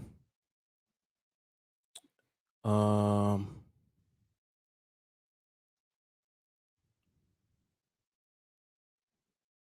Oh, right. On the buy side, yeah. If it goes from 70 to 50, that's a problem. Yeah, because it's moving. It's moving the opposite direction of your. Well, not. It's not even moving in the opposite direction of your strike. It's moving in the direction of your strike. If the buy side is going down with option pricing, that means that the market is moving towards your strike. Yep.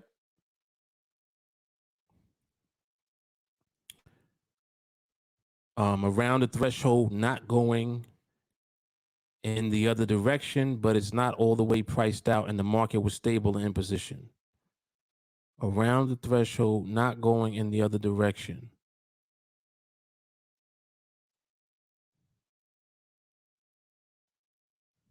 I'm still confused. I don't know what you're talking about. In the video, you clicked in and explained this, but currently I don't remember the video number. So why are you telling me about it? You should have had the video. You should have known the number. You should have known what time. You gonna tell me about some video where I did some shit. You know how many videos I did? I don't I don't remember nothing. I forgot what I did today. No, but I do have an idea what you're talking about, I think. But I want to be clear on what you're really asking before I respond.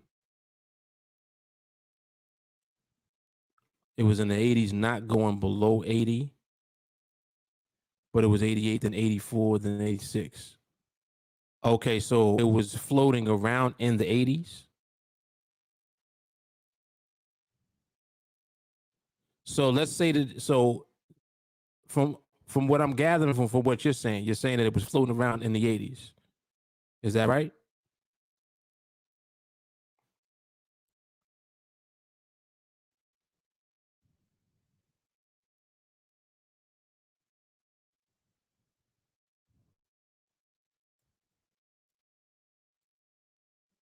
Okay, so what's the question?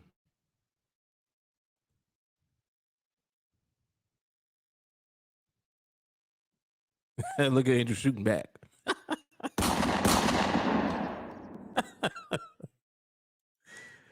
Talk your shit. Oh shit. Come on, Scam Likely. What, yo, why do you always gotta call me every day, man? Damn.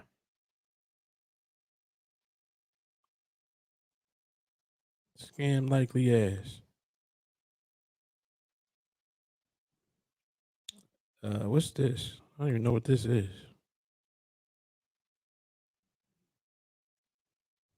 Oh wow, that's crazy. um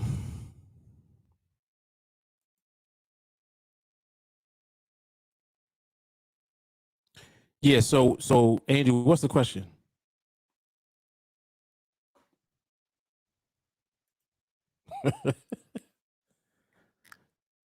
The question was, in that instability or liquidity, does that still stand as something that's okay to see?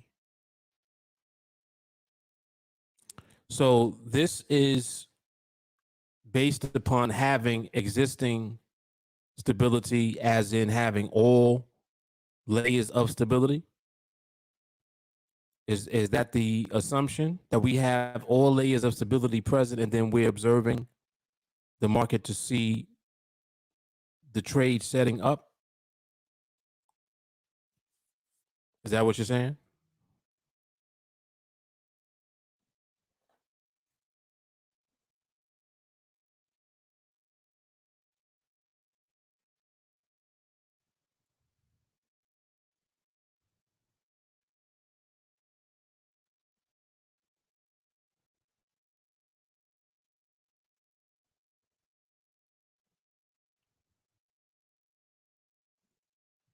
Come on, I've been put you on my do not call list. They talking about you want to be put in the do not call list.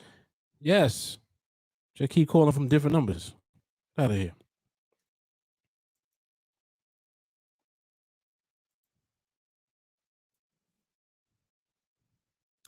And yeah, Angel, I'm still trying to get clarity on the question.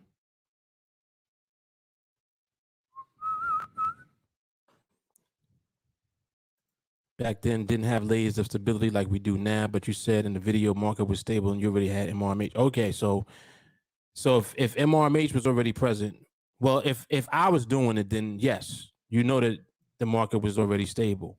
So this is an actual trade that I entered. And look, Shawty's like, nah, don't do it.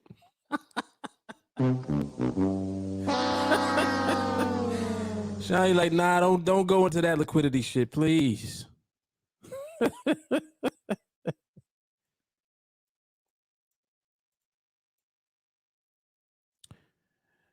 Um, all right, so I'm gonna bring the box back. So we'll do some observation with the box for a minute. Yeah, so I mean, like, I don't know how helpful this thing that I did today with option pricing is going to be for some of you, but I know that it will help some of you to move away from being confused about option pricing. And I mean confused where you're looking for a +1 and then to see if you have option pricing. That's not the process. The process is recognizing stability first. And then the trade is either going to set up or it's not.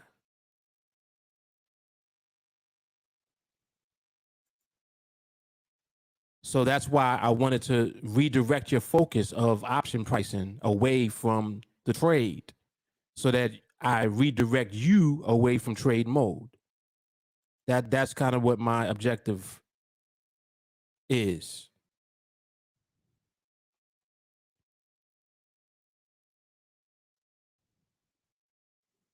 Okay, so this is a trade that I entered and filled. You were showing that it could be priced out beyond our threshold and still get filled. Okay, yeah. I mean, so you mean the nuance of getting filled even when you don't see pricing?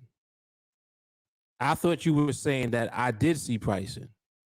I thought you were saying that there was pricing in the 80s, and then I clicked in.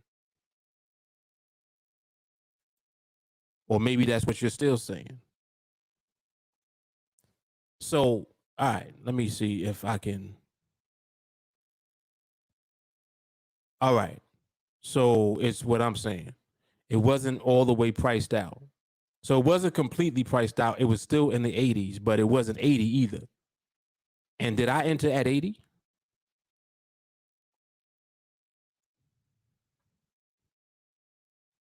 Shawnee's a clown.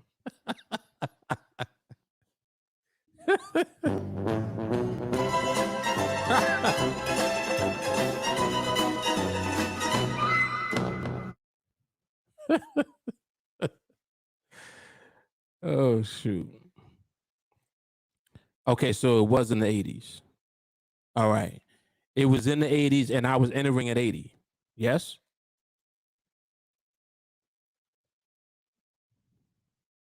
I wasn't entering at 83. I was entering at 80. Yes? I took it at like 88. You mean when the pricing was 88? But what was my entry price? Because that'll tell me how far back this was. Was my entry price 80 or 83?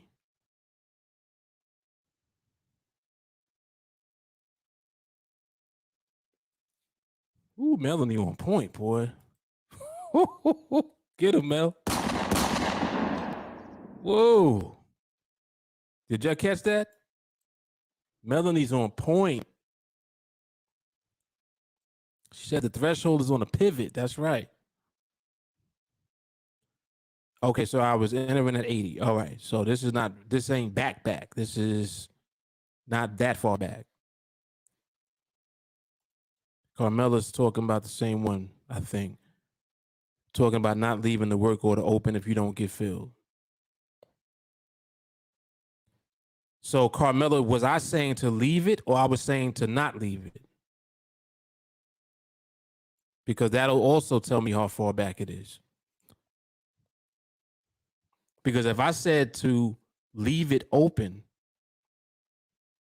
or actually, if I said to not leave it open, then Carmela, you in some old videos. Okay, Angel talking about a different one. She said I didn't say it. I didn't say that in it. Right. Walker's on point. Right. If I said deleted, that's an old training. Yes.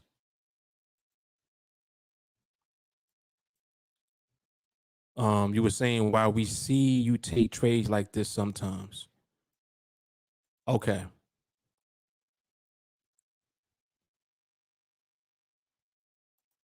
So I was saying not to leave it at the price and was going, yeah. So that definitely was an old video. Yeah. So Carmela, any video that you hear me talk about that in, just understand that that was before we had the elevated understanding of what we're doing now in place. Because this has been evolution over time. So my reasoning behind that was different at that time. But now I tell you don't delete it because you shouldn't be clicking in unless you have full confidence in seeing stability. And deleting it is actually you showing that you're not confident. Like, oh, I didn't get filled. Let me delete it before I get pulled into the trade. Like, at this point, you need to be able to not enter the trade altogether if you don't have full confidence in the stability that's present. So that's why now we do not delete because we're not even in unless we have confidence in stability that's present. Yeah, these are good questions though.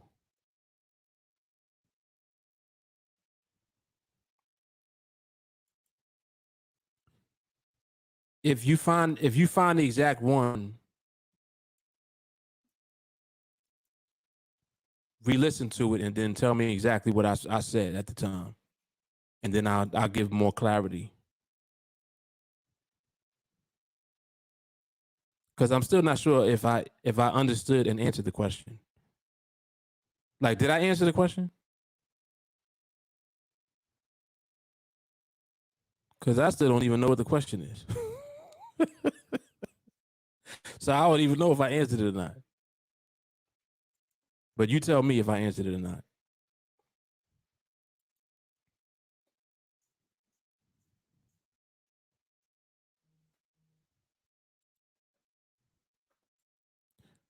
You'll never find.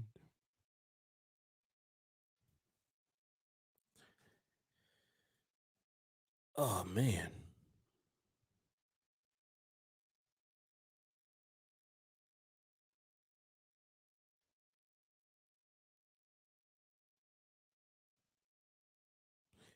Oh, that new Scream movie, I want to see it. They did Scream again. They did another Scream. I want to see it.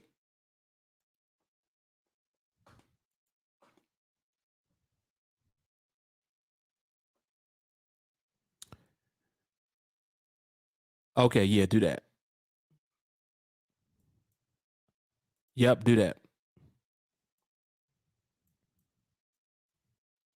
So I take that as no, I did not answer your question. After all this shit for 30 minutes, I still didn't get to the question. Nah, but we'll figure it out though. But overall, I'm glad that those of you that were able to benefit from my discussion on option pricing, that this was helpful. I'm definitely glad about that. Let's look at something else now that the market is kind of slower. Market has been slowing down, gradually for the last 20 minutes. Like you can see these candles are smaller, right? Overall, still not quite where we wanted to be, but it's much less than it was.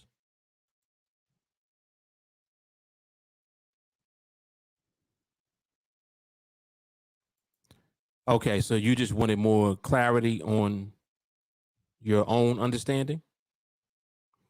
So did you get any clarity?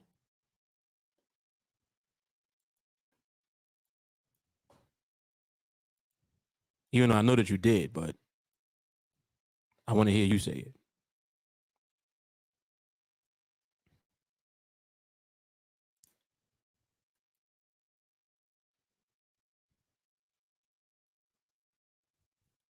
It's so hard to say goodbye to yesterday. What y'all know about that?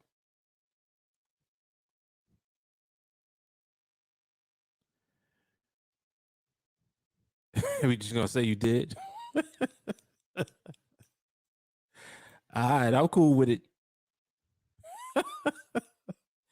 She's like, not really, but kind of, sort of. Uh huh. I was about to talk about something else. I forgot what I was about to say. There was something else I wanted to talk about just now. It'll come back though.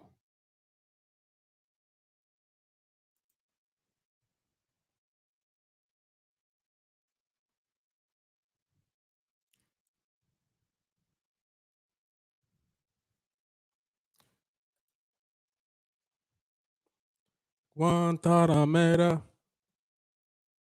Arriba Guantanamera. Guantanamera. Yeah, it's mad music just popping in my head, just random songs. Lou Rolls. You'll never find. Yeah, I like Lou Rolls. Yeah, go ahead.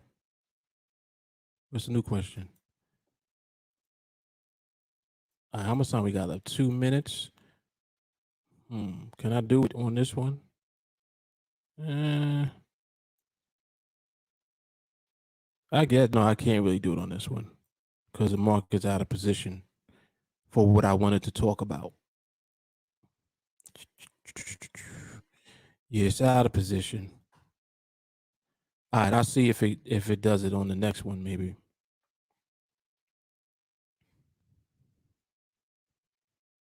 Coolie high. Yes, sir. That's my movie, man. Coolie high, Claudine.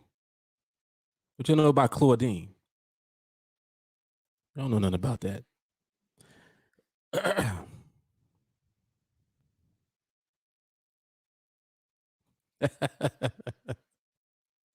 Nice.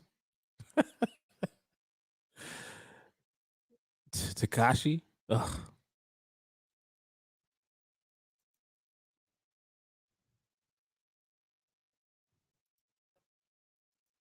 No, I don't be singing. I don't sing rap music. I don't sing with the rats. No, I'm just kidding. I can't say nothing about that boy telling. Elaborate on the threshold is on a pivot. That's your question?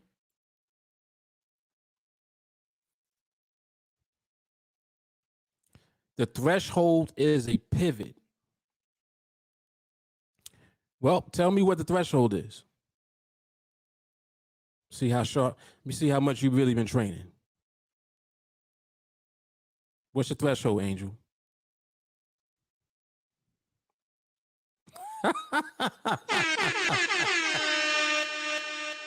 Yeah, that's what I'm talking about, Mo. Oh, snap.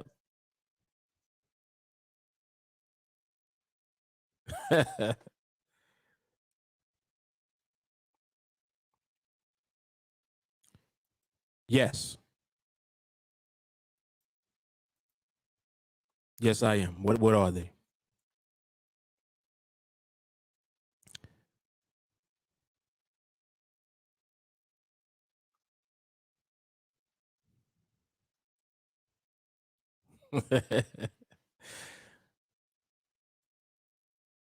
Don't let Walker fool you. Okay, so right. So if those are your thresholds, when Melanie said pivot, what's a pivot?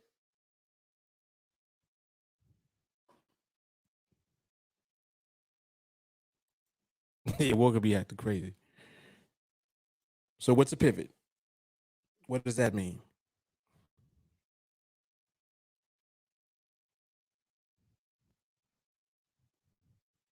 Because you're gonna answer your own question. You know that's how it goes. You're gonna answer the question. Even though it's not really a question that you asked, I think you just said elaborate. But you're going to elaborate through your response.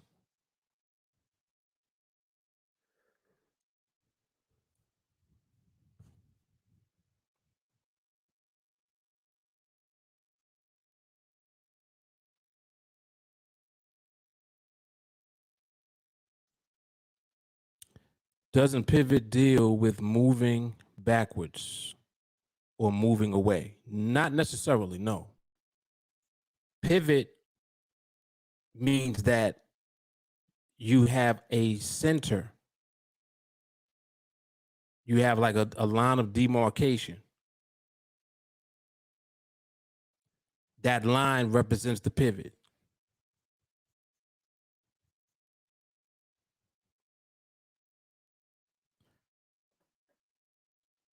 So if let's say we're using 80 as the pivot. If 80 is the pivot, anything under 80 means that it's favorable. Anything over 80 means that it's on its way to pricing out. So like you see how now it's at 85? It's above the pivot. Well, what's the pivot? 80.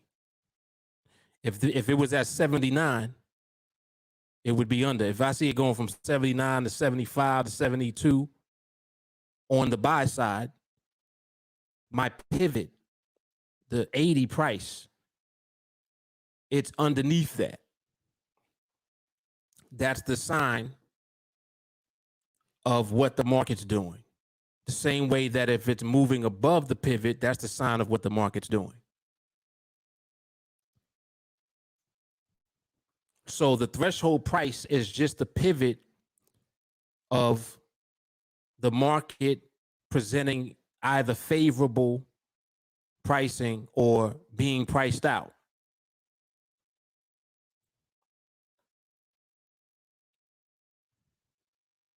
And I knew you was doing that. That's why I know. Yeah, it's not pivot points like what you think on the chart. The pivot is just the price. The threshold price is just the pivot. It represents the price that you know you're not going to get any less than, and if the price is less than that, you have time to continue to wait in your observation. You understand that, right? So let me give you an example. You see option pricing at 72, and we're using 80 as the pivot. Option pricing at 72, then 75, 70, 77. Then you see 83. You see 83, then you see 85. If you're seeing 83, 85, now it's above the pivot. In other words, it's above the threshold price, so you got to do something. You either going to click in or you're going to continue to observe or whatever the case may be, right? But again, in our process, we're not only looking at that.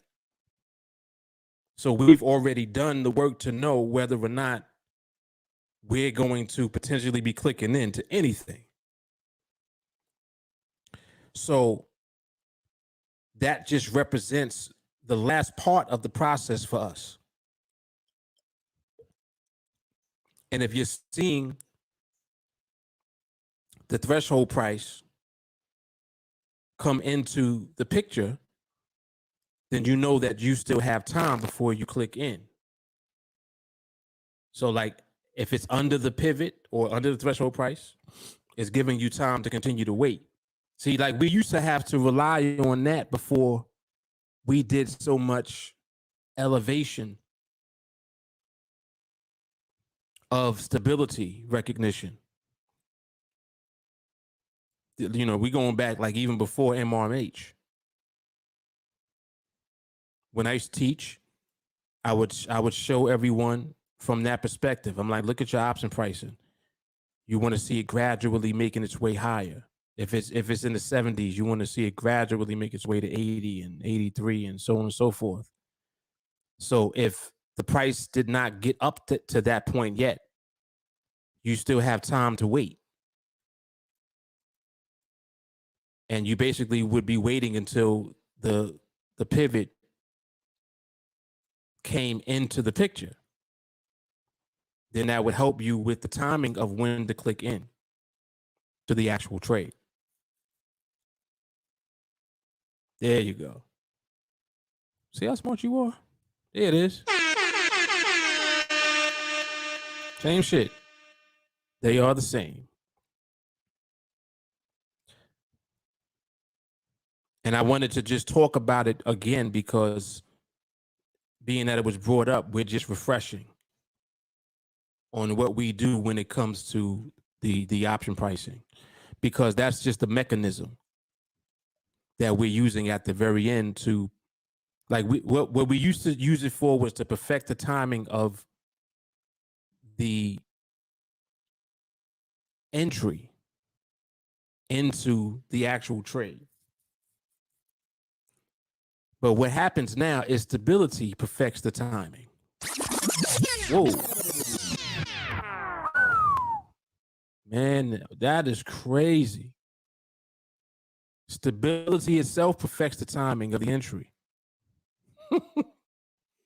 So when the market is stable, all you have to do is wait for the trade to set up and not worry about it. So when that trade sets up, you apply parameters. As long as you don't have back tick, right?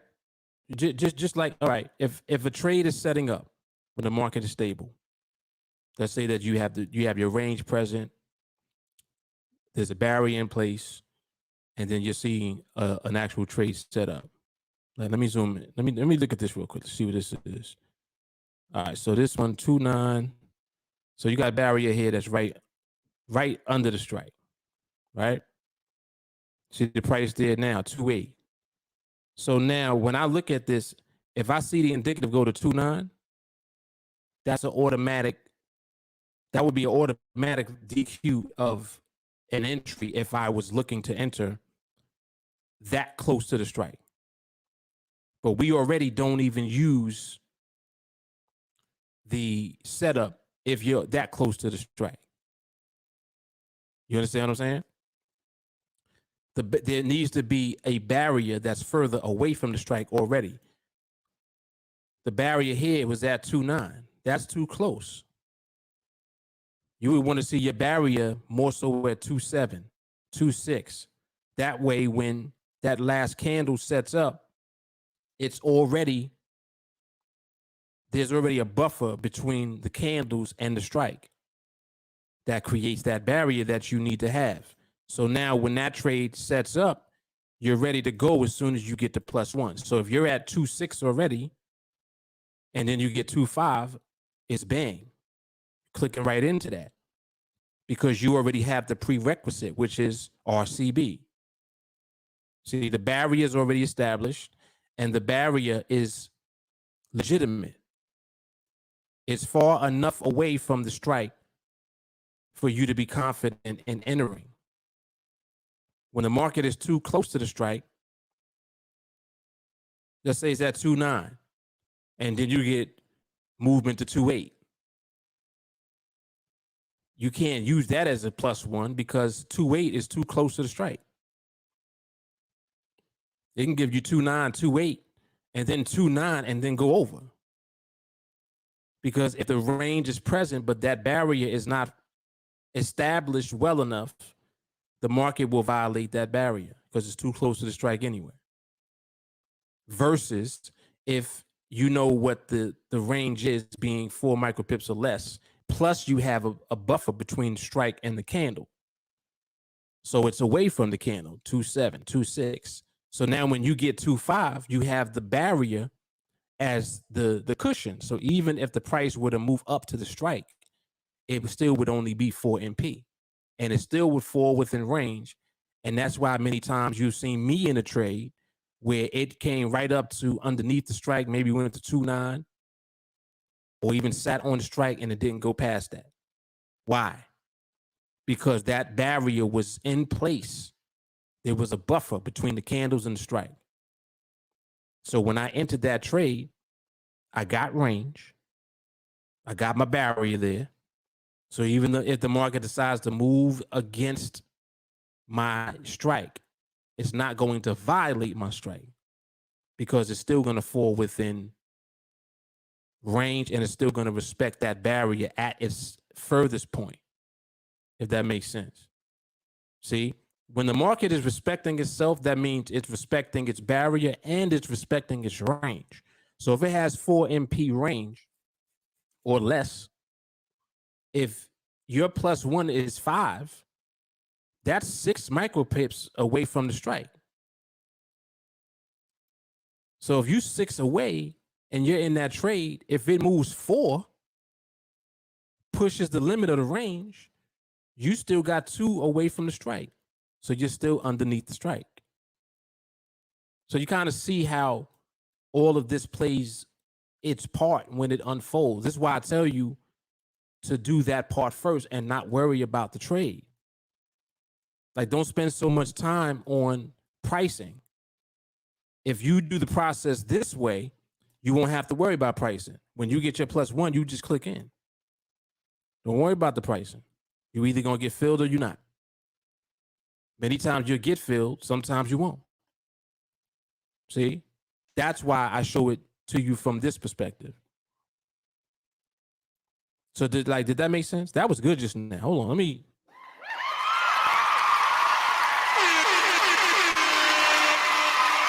Need a round of applause for that shit. That was good. That was good just now. But that whole thing I just explained just now explains why we do it the way that we do it.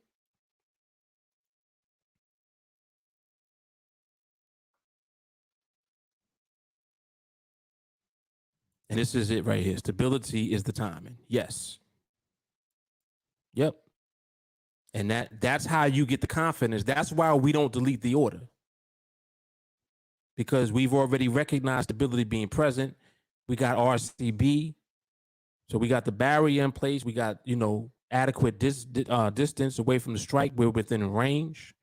Everything's there. So ain't nothing to be scared of. Just to confirm, the binary is auto invalid because the range of movement during the binary was too close to the strike. Yes. Yes, you didn't have the buffer. See, the parameters assume the buffer's already there. Whoa. Hold on. Check out what I just said. I don't know if y'all realized that. Did y'all hear what I just said? The parameters assume the buffer's already there. What's the parameters? 5 micro pips away from what? The strike. And then +1. So in other words, the position is already away from the strike with a buffer. It's already there. So when you get the +1, that's just the confirmation that if there's movement, it's in the direction of your trade. That's what the +1 does. So let's say you're 6 away, not 6 away. You're at 6, excuse me. So if you're at 6 and then you get the +1 to 5, bang. See? Because 6 is 5 away from the strike. Remember, the strike represents the first micro pip on the sell. So if you got the strike and then you got 9, 8, 7, and 6, that's 5 micro pips already. +1 would be 5. So 9, 8, 7, 6, +1, 5. When you get that +1, bang.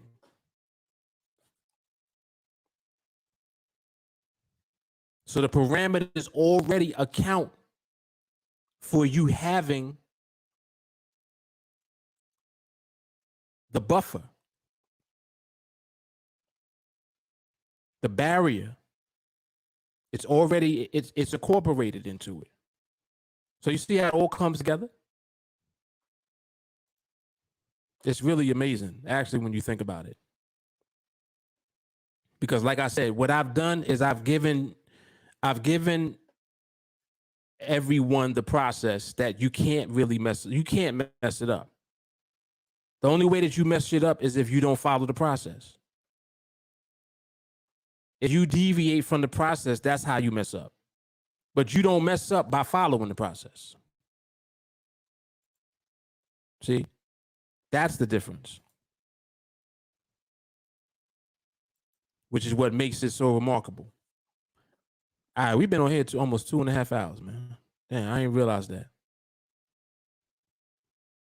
Wondering why I'm hungry now.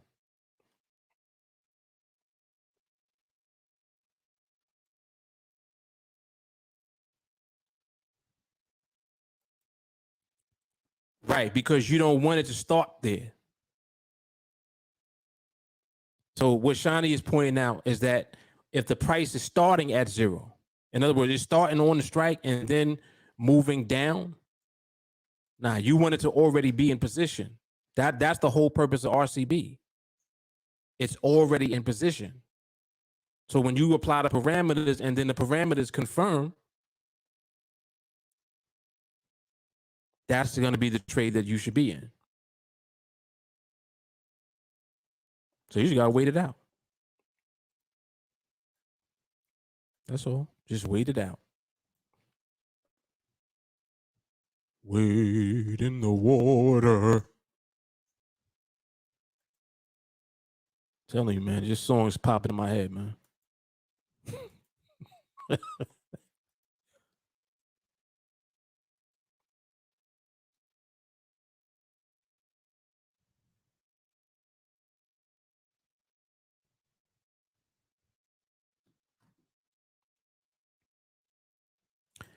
All right, man. This was real good today. This was real good today. So this is volume 39. Coffee and Charts.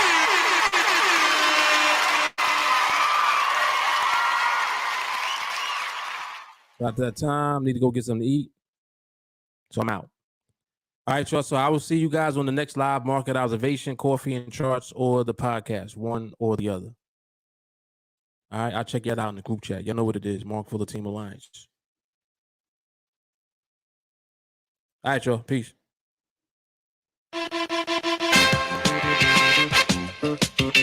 Dom de Marco.